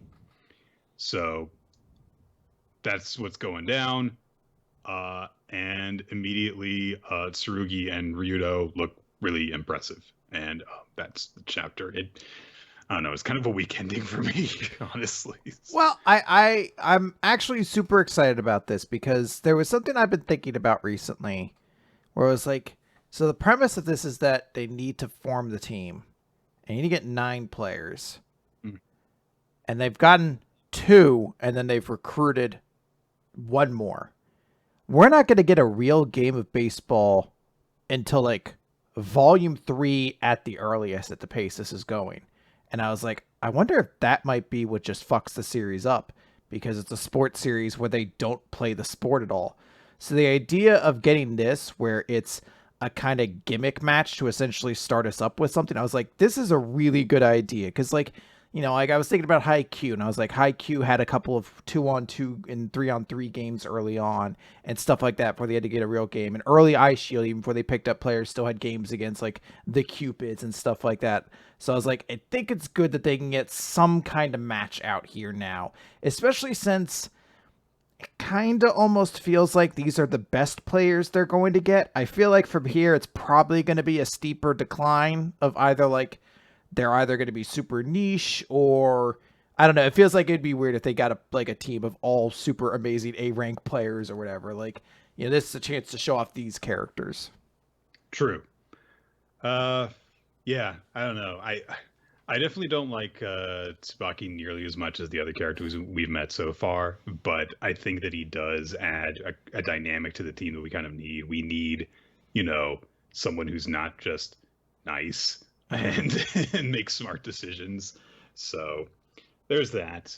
I don't know. Maybe I'll like him more as we get more into the way he interacts with the rest of the team and bounces off of them. And yeah, in the meantime, we are, I think, going to get at least some form of like an actual game going on here. Because we did see Tsurugi and Ryudo, showing off on 2 occasions, but there's 9 innings in a baseball game, and they only make up half the players. So, yeah. Okay. Let's head out of there and into Dr. Stone. Time to get stoned, Nick. Z equals 191 Divine Scream Down to Earth. So last chapter ended with the order for all of the Science Kingdom in America to just go in all-out assault against Stanley and Xeno's forces that were stationed there. And so our scientist guy is like, they're just going to die. What are they doing? Why are they doing this? And so Magma starts shouting 1,000 meters 1 second. But they're like, it's not going to activate unless you get really close to it. And South America is super far away from here. So doing that right now is not going to do any good. So scientist guy is immediately like, what the hell? So that means Senku was issuing orders via that message in Japanese that they just received. Wait a minute. Oh no. If you guys are up in North America and we're down here in South America, and so the order from Senku was, you've got to make it so the Medusa swallows us all up. The only chance to seize victory is to recreate the calamity from 3,700 years ago and turn the world to stone again. This time we're using science to let her rip ourselves, to save all of humanity We got to destroy ourselves. And so that's what they're trying to do. And things go only a little bit better than they were going in South America. We see Yo get gunned down. We see Mose use Hyoga's spiral spear technique to knock, I believe, what are supposed to be keys, but look like dog tags almost, from Science Guy's neck. Homura flips up into the air and snags them, and then gets her arm torn to shreds by a shotgun blast. It's very gross. Magma manages to grab the keys after they go bouncing through the air. We see that, oh gosh, I forget the girl from the Petrification Kingdom's name. She's gone down and is bleeding. Magma grabs the keys. He opens up the safe where the petrification device is being held, and then he gets gunned down. And they seemingly have all been wiped out. All of the people who are fighting for the Science Kingdom are down. And so the soldier's like, okay, I think that's it. I think that's all of them. And then, oh gosh, what's his name? Joel. Joel emerges from what I can only assume to be a stack of bodies and lunges for this vault. And as he lunges one hand forward, he snaps his other hand again and hits a button on his wristwatch, grabs the petrification device in the same hand as has the watch on it. The vault gets closed on his arm. Oh, man, that's so brutal. Crushing it. It's weird, in a chapter where people got gunned down ruthlessly, that was the moment that made me cringe the most, where I was just like, oh my god, that would hurt so fucking much. He manages to not cry and piss his pants. He just goes, gah! So credit to him. Oh, yeah, he did dive underneath Kinro, because you could see the glasses and the shield. Yeah. Oh. So he collapses, and Science Guy says, well, that's a real shame, Joel. Why'd you go and betray us? And Joel says, call it my bourbon revenge. Is that because he put the petrification device in the bourbon and then it got smashed? Is that what happens? But he says, nobody interferes with my victory toast, but you decide to ruin it anyway. That's all. But Science Guy just says, I know that the Science Brigade has a technician named Kaseki. You just didn't want him dying before you got the chance to have a technical discussion about the Medusa with him. Because you're a nerd like this. Because you're nerds. And he says, the day you arrived, you whipped up a wristwatch in no time at all. As a fellow technician, I get it. But, and then he looks at the watch. Well, he doesn't look at the watch because the watch is inside the vault. You can't see it. But then he hears a zzz, and he's like, his watch just made a sound. Wait, how the hell would they have gotten Senku's message in the first place? A radio receiver in watch form? And he immediately is like, get that radio! Because someone can shout and activate the device that way. And the random goody shouting at just says, but they're all dead or dying anyway. And Joel says, the order won't come from us, but rather from God up in heaven. Don't tell me you didn't know. Haven't you been attending science class? All this time, those radio waves have been screaming from the heavens down to Earth. And we pan back to look at the moon! And we get reminded that all the transmissions shouting for the Medusa device to go off were constantly being repeated by the Y-Man coming from the moon. And too late to do anything, a radio transmission comes in and is received by Joel's watch that says 12,800,000 meters, 1 second. And so Y-Man has given the order once again, but this time a working petrification device has received it. And everyone realizes what's going to happen. The world will be destroyed, but it will be saved all over again by the future science of Dr. Stone. As the petrification device goes off and a wave starts emanating out of the castle. So this was awesome. This payoff is fucking phenomenal. I mentioned several times now. I was like, Dr. Stone has been kind of like I didn't know how to process everything, and then we got the Koseki chapter previously, and I was like, all right, I'm starting to get into this. I still was just like, I don't understand what they're going to do because they don't have a working diamond in South America, which is where this conflict is. How do they solve everything? This fucking payoff of the message that has been repeating endlessly, that was brought up like 2.5 years ago now at this point, something like that. Been a while, yes. That payoff is fucking phenomenal, and immediately I'm already starting to like kind of see what like some of the implications is, like, because it's brutal seeing everyone get cut down, but you're just like, okay, cool, like they're going to be safe. But now you start thinking like, what is that? Like, it's going to reach a large part of the world. Also, it's going to freeze definitely Japan again. So, well, I mean, if it goes off in a radius, it has to. So the radius is enough for it to reach, because I looked it up. Okay. The diameter of the Earth is this, basically, which means that this is enough for it to go through the Earth and reach the other side. But they have said that because of the Earth, that matter can interfere with that. So maybe it won't reach all the way through to the other side. Well, but this one is in what, like San Francisco, right? Isn't that where they landed? Yes. So that's definitely like, if it goes out in a radius, I feel like it's not going to hit all of South America. Like, it can run out of juice at some point. But if it goes, but if it goes out in a big like radial thing, it would have to hit Japan because they're way. I mean, I'm not great at geography, but aren't like measurement wise, aren't they a lot closer to Japan than they are to South America? Actually, hang on. Oh, we're going to get Dr. Nick. Da-da-da-da-da, Dr. Nick, here to give us knowledge and here to give us stuff. He's smarter here. He's the smart one, and we'll see. He owns a globe. What a nerd. So, I've had this for like 20 years. So, this is San Francisco about here, and they're in South America over here.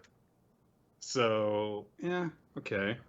And then Japan is... Oh, never mind. over Yeah, I'm here. dumb. So Japan is further away. I'm used... Not by a whole lot, granted. I'm used to staring at a blank map, and I was like, it's like Pac-Man, right? You go off one side and you immediately show up on the other. Yeah, there's a line from one to the other, so it's like right next door. Oh, man. I do believe South America is closer. Okay. Now, there's another thing that did occur to me, which is I believe theorized but weren't sure that the global petrification that emanated from South America took up a bunch of petrification devices, and this is only utilizing one. So the question becomes, is there enough juice in just one of these devices to circumvent the globe? And if not, how far will it get? And if it does, what kind of plan does Senku have to deal with it when and if the wave reaches them?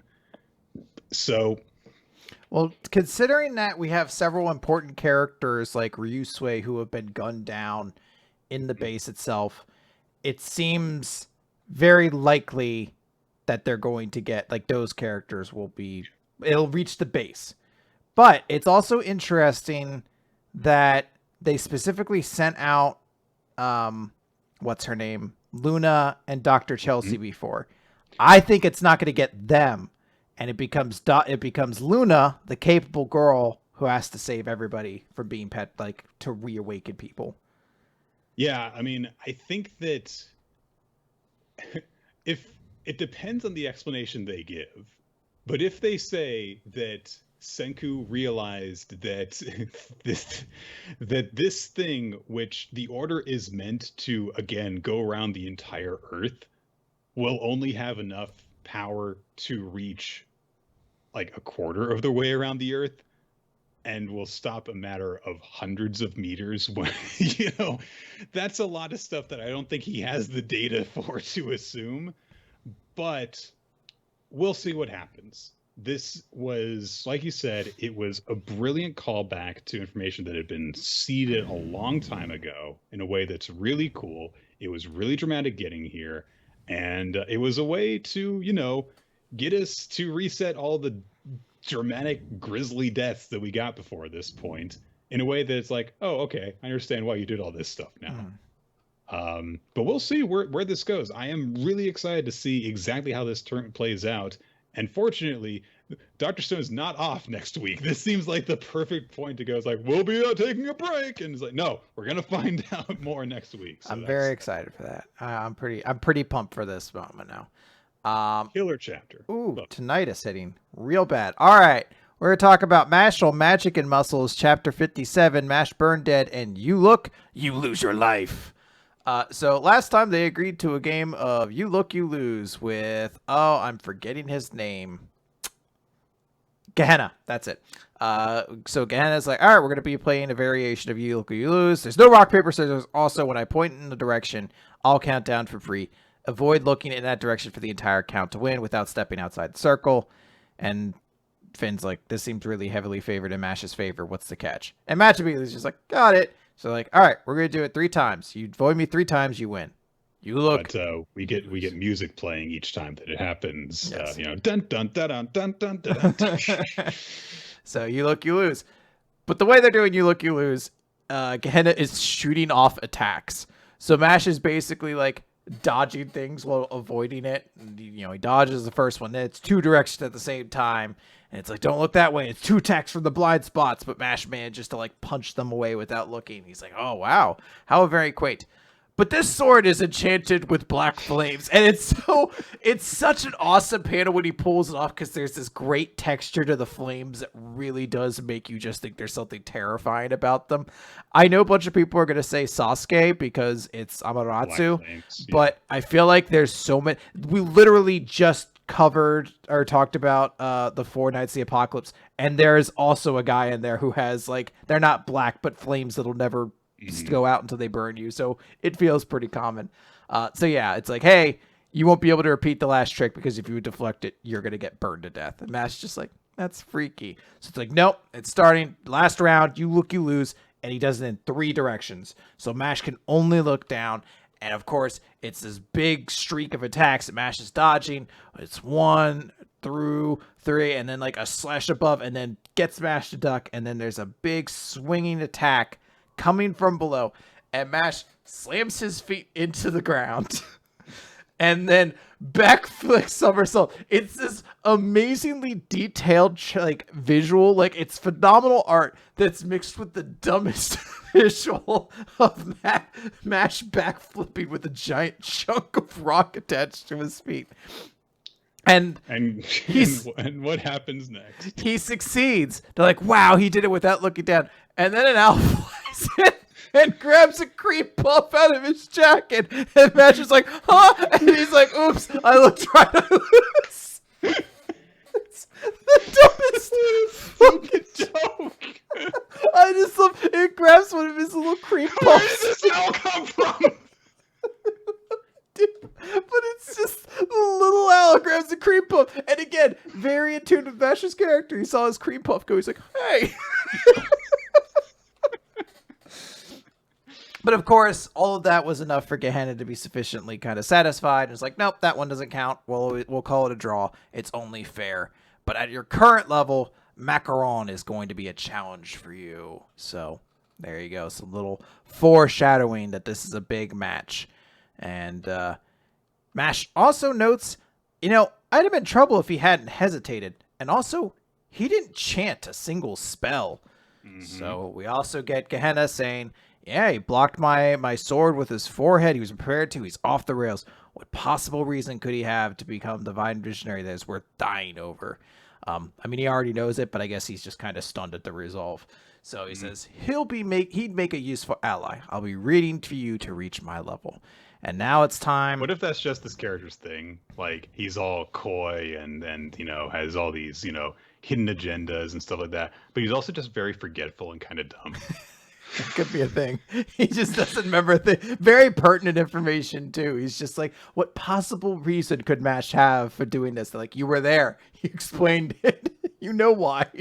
He's gonna be killed if he doesn't. So he's like, oh yes. Like he goes to see movies and he's just like, I don't understand. So why does Deckard have an issue with replicants at all? And it's just like, did you watch the movie? you saw the movie, right? Oh, man. So it's now time for the final round of the exam. It's one-on-one fights. Knock your opponent out or get them to yield to win it.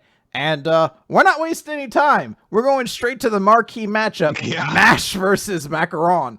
And Macaron just says, like, I know you've got your heart set on proceeding, but it won't happen. And everyone's kind of just like, shit, this is a big deal. We get a shot of the two of them with like a bunch of these lines that kind of just show the pressure here.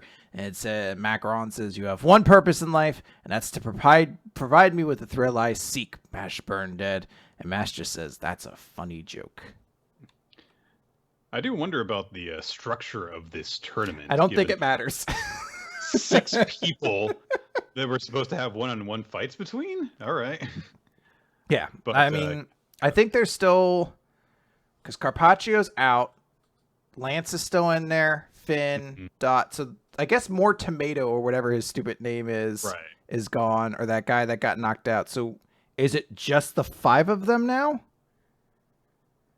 There was the guy on the team. Because Macaron's team survived, and Macaron's team was Yeah. Macaron, Lance, and then that third guy who tried to like convince him to like poison him, like poison Mash or whatever. So I think it's basically just Mash's, like all the Adler dorm kids plus Macaron. Kid. Yeah.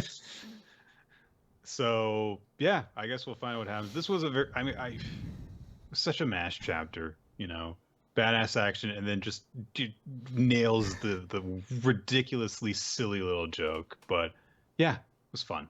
People are saying Macaron's other teammate is still in there. It's more Tomato. Okay, so I guess more Tomato is also still in here. Yeah, this is a great chapter. I'm also low-key kind of excited at the idea we might get a little bit of like Mash versus Lance in this. Yeah. They've been kind of teasing it a little bit, so I'm excited. We'll see what happens. Good chapter. Let's go to Ayakashi Triangle, chapter 39. Roshka loses control. Last chapter, Roshka lost control. She got upset at her Ungaikyo friend and went on a rampage on top of a giant ice golem that looks sort of like a humanoid deer. Matsuri springs into action and tries to use his wind jutsu to stop the golem. It has no effect. The blast doesn't penetrate the ice golem's chest. He tries to then knock it over with a heavy blast. That doesn't work. We then cut down to the street level where Suzu is, and she's having trouble kind of making her way around because everything's flipped, so she's confused on street directions.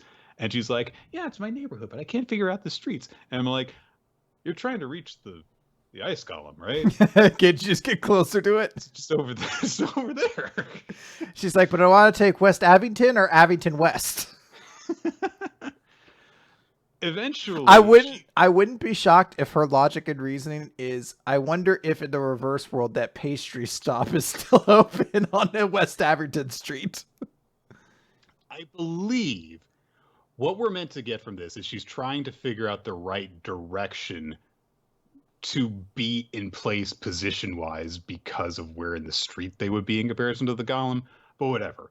She quickly figures out where she wants to go, calls Matsuri over in that direction, and Matsuri's like, what are we doing? And she says, well, you know how you have to hold candy apples carefully because they're top-heavy? No. I've never eaten a candied apple in my life. They sound revolting. I've had caramel apples before, but I've never had them on the steak. So. Yeah. But she's realized basically that the golem is very top-heavy. It has big, massive shoulders and long arms, but kind of small feet. So they're going to attack the legs. But Matsuri points out, like, I mean, this thing's kind of tough. I can't use my jutsu on it. So Suzu says, well, if your wind isn't enough, and she gets a little piece of paper and uses some origami on it, and she says, "Let's go with your grandpa's pop gun method." And we flash back to when they were kids, and Matsuri had a little pop gun, and they played around with it. And immediately Matsuri's like, "A reference only I would understand." Like, if you say so, I think that pop gun is kind of, if you, whatever. Anyway, so the two of them stand back to back in formation with Suzu's origami crane perched directly in front of Matsuri's hand. And Suzu thinks to herself, "I can't do amazing things like Mei yet, but I have Matsuri by my side." And Matsuri casts his hand out, casts a blast of wind behind the crane, and as the crane blasts forward, it flattens out into like an arrowhead and blows apart one of the golem's legs and causes it to stumble over.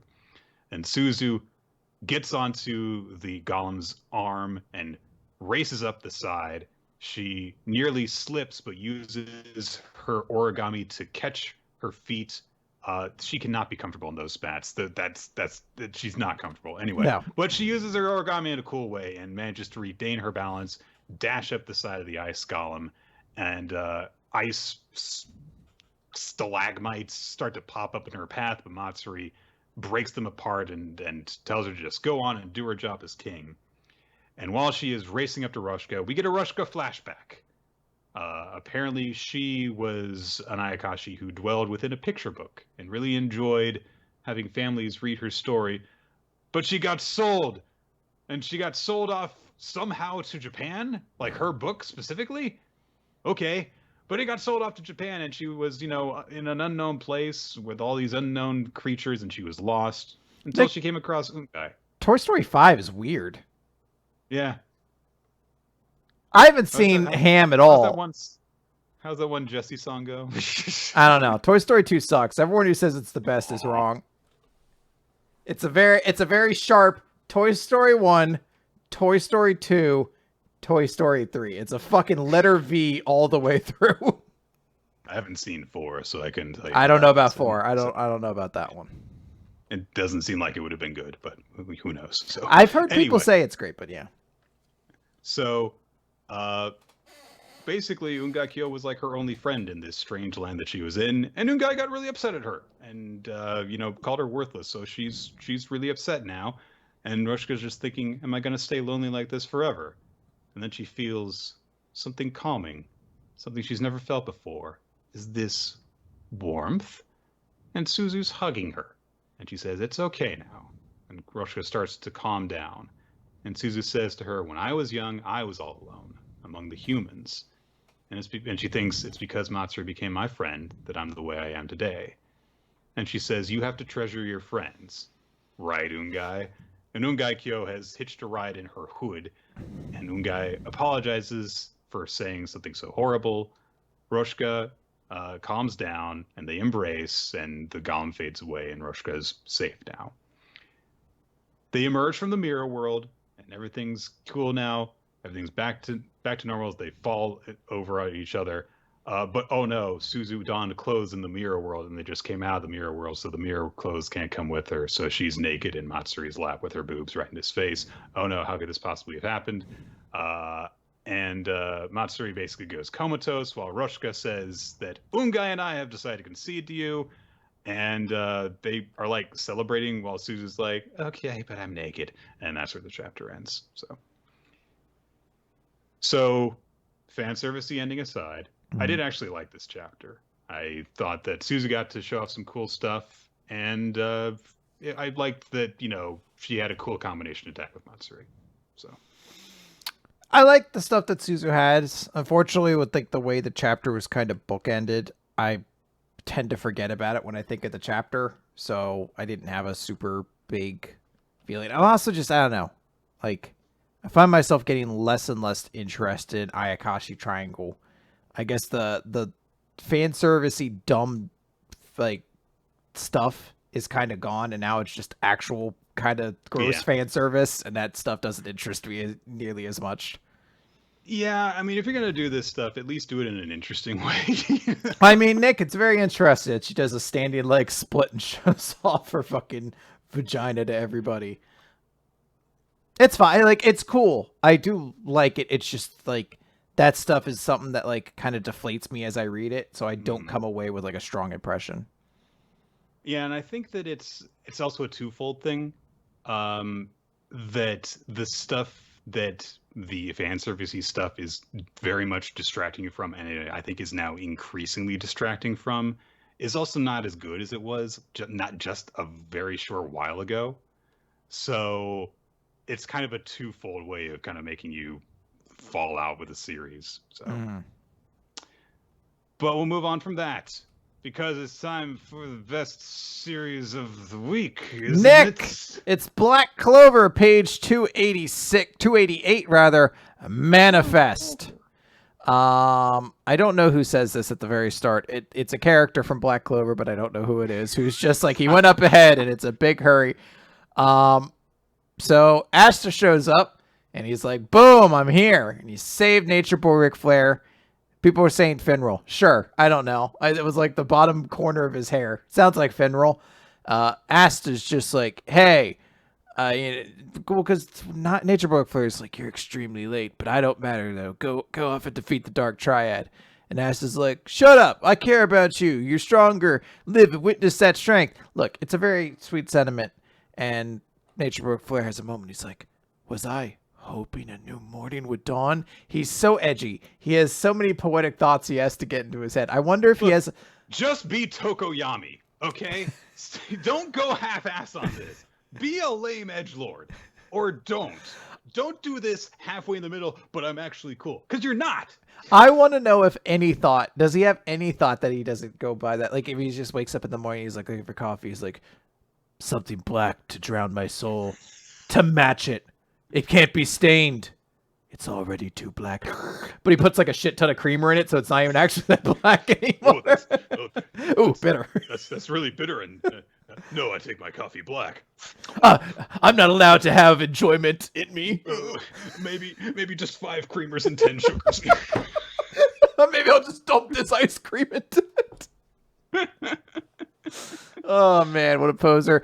Anyway, Asta, I mean, he does a big action scene. He spins around in a big tornado, and then he cuts them up. He unlocks his sword. He pulls out his IPG sword. And he wins. And he's super dramatic about it, too, because he's like, my third sword. I feel like 90% of Black Clover chapters could be, you can take that clip and put it in there. Asta pulls out his I win sword and he wins. He beats. You just take the meme edit of discombobulate from the Sherlock Holmes movie, and just that, just like insert the one move, and that's how Asta beats everyone, because that really is how it comes. Yeah, he pulls out his sword that counters devils, although it's called the Demon Destroyer, and that's only bothersome to me because I play D&D and follow magic, and in those universes, devils and demons are separate things that follow different rules. Yet for some reason, both properties are owned by Hasbro, but the things are reversed. So demons are devils and devils are demons. It's a very confusing thing. Anyway, Asta beats everybody, and that's how the chapter ends. Well, to be fair, he beats one. He's taken out one, but I assume it's not going to be too hard for him to pull out his I win sword again and do it again. You know what they say: if you can't say something nice, don't say anything at all. But I am. This is basically a critical podcast, so we have to. But I will say the one nice thing I like about this chapter is the final 2-page spread does look pretty cool. Mm-hmm. But it's just, I don't actually get the impression that Asta's fighting any differently than before he got this power up. It doesn't strike me as very different. He does the tornado thing, but it's like, yeah, but I feel like I could have seen Asta doing that before. So. Yeah. And he had that third sword before, too. Like, it's not even like his super devil abilities that make him do anything. He had that sword before. So. Yeah, I mean, it's a new thing here. I mean, I don't know. I guess the part of it that's meant to be kind of cool is him showing up, saving Nature Boy Ric Flair, and giving him kind of like the reason to stick around. Like, hey, you know what? I know you're kind of an asshole, but I care about you kind of deal. And that's fine. I dig that. I like that a good bit. But it's one of those things, it's just like, all right, it's another kind of Asta chapter where it's tough to care about the action in any meaningful way. Yeah. Oh, well, maybe he'll do something different next chapter. All right. Next chapter, he's like, I'm going to punch you. My second sword. I made a 5th sword. He might already have 5 swords. I don't remember which one Yami's sword is. He only has 3. He has 4 at least, because he has Yami. He has Yami's sword. Okay, that's true. That's true. Okay. Maybe his 5th sword is actually his 4th sword, and his first sword just taped with the hilts together. That'd be great if he just grabbed a big piece of glass. He's like, the 5th sword, and just throws it through someone's head. And they're like, ah! Ah! Oh, wait a minute. All this pain is making it so I can't cast magic. Was that an anti-magic glass shard? He's like, it's the anti-brain sword. So he throws it through people's heads. Like, oh, it's so strong. Someone's like, you know, I bet if I was super strong, I could do that too. All right. Let's finish things off with One Piece, Chapter 1009, Naraku. So there's a firefighting squad within Orochi Castle, I guess. They're trying to put out the flames of the fire that Orochi has set. Orochi runs into the Akazai line, just in the hallway. They just run into each other. So Orochi's attendant is like, Shogun Orochi, they aren't aware that you have already died once. Okay. Okay. So he warns Orochi to flee and that he will stop the Akazai, but Orochi just says, "Silence, fool! I'll be surrounded by enemies on all sides if I go back into the castle, and besides, I can see Kaido's already softened them up. So tell me, all you Kozuki leftovers, did I catch you by surprise with Kanjuro? Well, you got me too, Kyoshiro.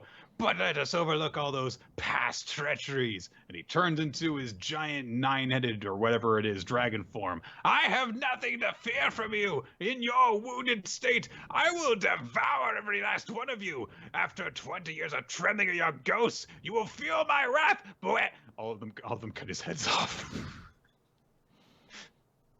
Well, that was easy. There you go.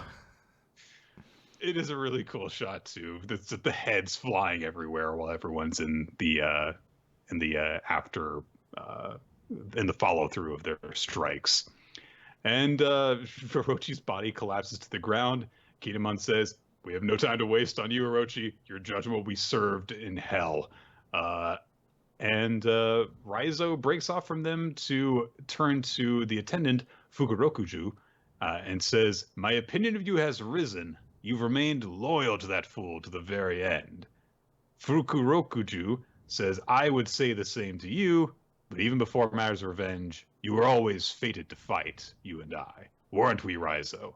And so this is me just going over here like, "Sure, you were." I believe you. I'll be honest, even I'm at the point of like, I think these, like, you say it and I'm going to nod and go along with it because I don't remember. I'm sure they've had some kind of discussion or interaction to some extent, but it's just like, I can only look, you're like just a step above fucking Kawamatsu. No, below Kawamatsu. Who's the least? Oh, Izo. You're a step above Izo and the least interesting members of, the Akazaki 9, but it's not a huge step between you. No. We cut to the roof, where Big Mom is saying to Kaido that they should give him a big one. Of course, we saw Luffy throwing himself at Kaido and just getting blown backward, no effect. So the others are strategizing because they're smarter than Luffy. So, for example, like they're saying, "Hey, Trafalgar, can you use your powers and send one of them below?" And Law's like, "Oh, why didn't I think of that?" Like, it won't work because they're too strong. They won't. It's impossible to move them. So Kid says, well, in that case, time to disassemble. But at that moment, Kaido and Big Mom are standing facing each other with their weapons drawn back like baseball bats. And they strike the air together as everyone realizes this is going to be bad. And they unleash a combination attack, Conquest of the Sea, sending out a massive blast from their weapons. But Zoro steps forward and blocks the blast with his swords. I love that specifically he does it, but he still has to open his mouth to shout. So there's just one frame of his sword hovering in his mouth taking the attack. It was that whole Zoro speaks with his heart thing, and eventually, like, now sometimes he just shouts. Yes. He calls back to the rest of them that they need to move or they're all done for. So he blocks the blast momentarily, and everyone gets the fuck out of the way as this giant blast goes off in the direction that they swung their weapons. Parts of the structure come crumbling down, but Kaido realizes right away that they haven't been finished off by this. He can hear them with his haki. So they're all fine. Zoro's a little bit worse for wear because he had to, get in front of the blast in order to buy them some time. Killer says, wear a straw hat. He's attacking. That's what Luffy do. He swings a red falcon towards Kaido, who ducks his head out of the way. But this makes Luffy smirk because it's like, oh, did you dodge, Kaido? That one was going to hurt, right? Kaido responds by hitting Luffy. Yeah, like fucking knocking it with his big fucking Oni club. Yeah. Luffy's able to cover up and block it with armament haki, but even through the armament haki, it really stings his hands. Kaido comes in for a follow-up attack and just blast breaths him, charges up his laser and blasts Luffy, who has to dodge out of the way, and then comes in with another follow-up attack. Conqueror of Three Worlds, Ragnaraku. His club is like flowing black lightning as he swings it. But I also love that we get the visual of his, like, I know he used it to escape. He kind of turned his lower body into like the serpentine version, but seeing him up there spinning it like that is pretty dope. Yeah. And he transforms back or rather he lands on his legs after he comes down. I think he's just twirling his tail, like there's his entire body just attached to that long serpentine tail. So after this attack, and Luffy, of course, is not killed by this, so Kid has made a box. That's a nice box. It's a nice box with his scrap metal parts. And Big Mom spots this and is like, what the fuck is that? Law uses his room ability. And then Zeus, by Big Mom's side, is like, what are they doing? And then Zeus goes, boop! And he's stuck inside the box. And he's like, where am I? It's dark! Zoro then steps in and uses his flame cutting ability to cut apart Prometheus, which Big Mom is perched on, so she falls to the ground, and then Zoro keeps on chopping into Prometheus and uses a flame rend ability that just kind of slices and dices him. Meanwhile, Killer starts chasing away Mom's sword. So Big Mom is left without any of her three most powerful weapons. And so Kid's like, all right, here we go, and starts shooting spears from his armaments at Big Mom. But Big Mom says, you think if you pry them away from me, you actually have a chance of beating me? And she just hammer blows him. She's still very big and strong. Yeah. Kid is pinned down, but Kid just lifts a hand up and says, repel. And after he latches onto her with one of his giant metal hands, and Big Mom is sent flying into the air by a rocket punch. Then Law uses his ability and throws a rock at her. And it hits her in midair and sends her flying. Big Mom says, you fool! What does it matter if you hit me with the... Huh? And she goes over the edge of the roof. And her and Prometheus have been cut up. Her sword's being chased away, and Zeus is trapped in the box. And there's nothing but sea below her as she falls. And so, but with the combined efforts of the smart people, it seems Big Mom's been taken out of the fight. That's a pretty good thing. Yeah, well, she wasn't playing the edge game. She was playing the power game, and that's good sometimes, but in the games with ring outs, you have to play the edge game too, because that's just as valid. That, suddenly health isn't really the resource that matters anymore. Damn Kirby, it is fucking maxi bullshit combos.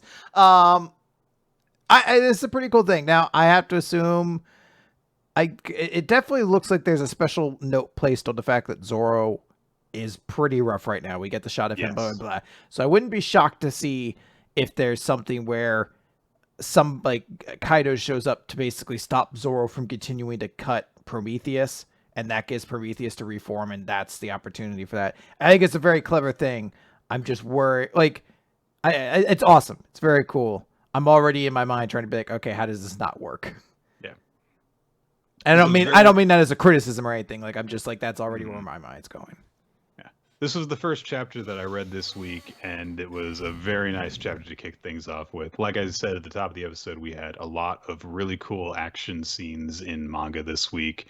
And this was one of my favorites. I don't know which one was the best because there were so many good ones, but really cool. The stuff with Orochi, not quite as impressive, although it was really amusing to just see, hey, Orochi's back. The next week he gets all of his heads chopped off. Yeah, I do like that he's basically the spamdom of this arc, where he keeps getting back up just for new people to fucking own him.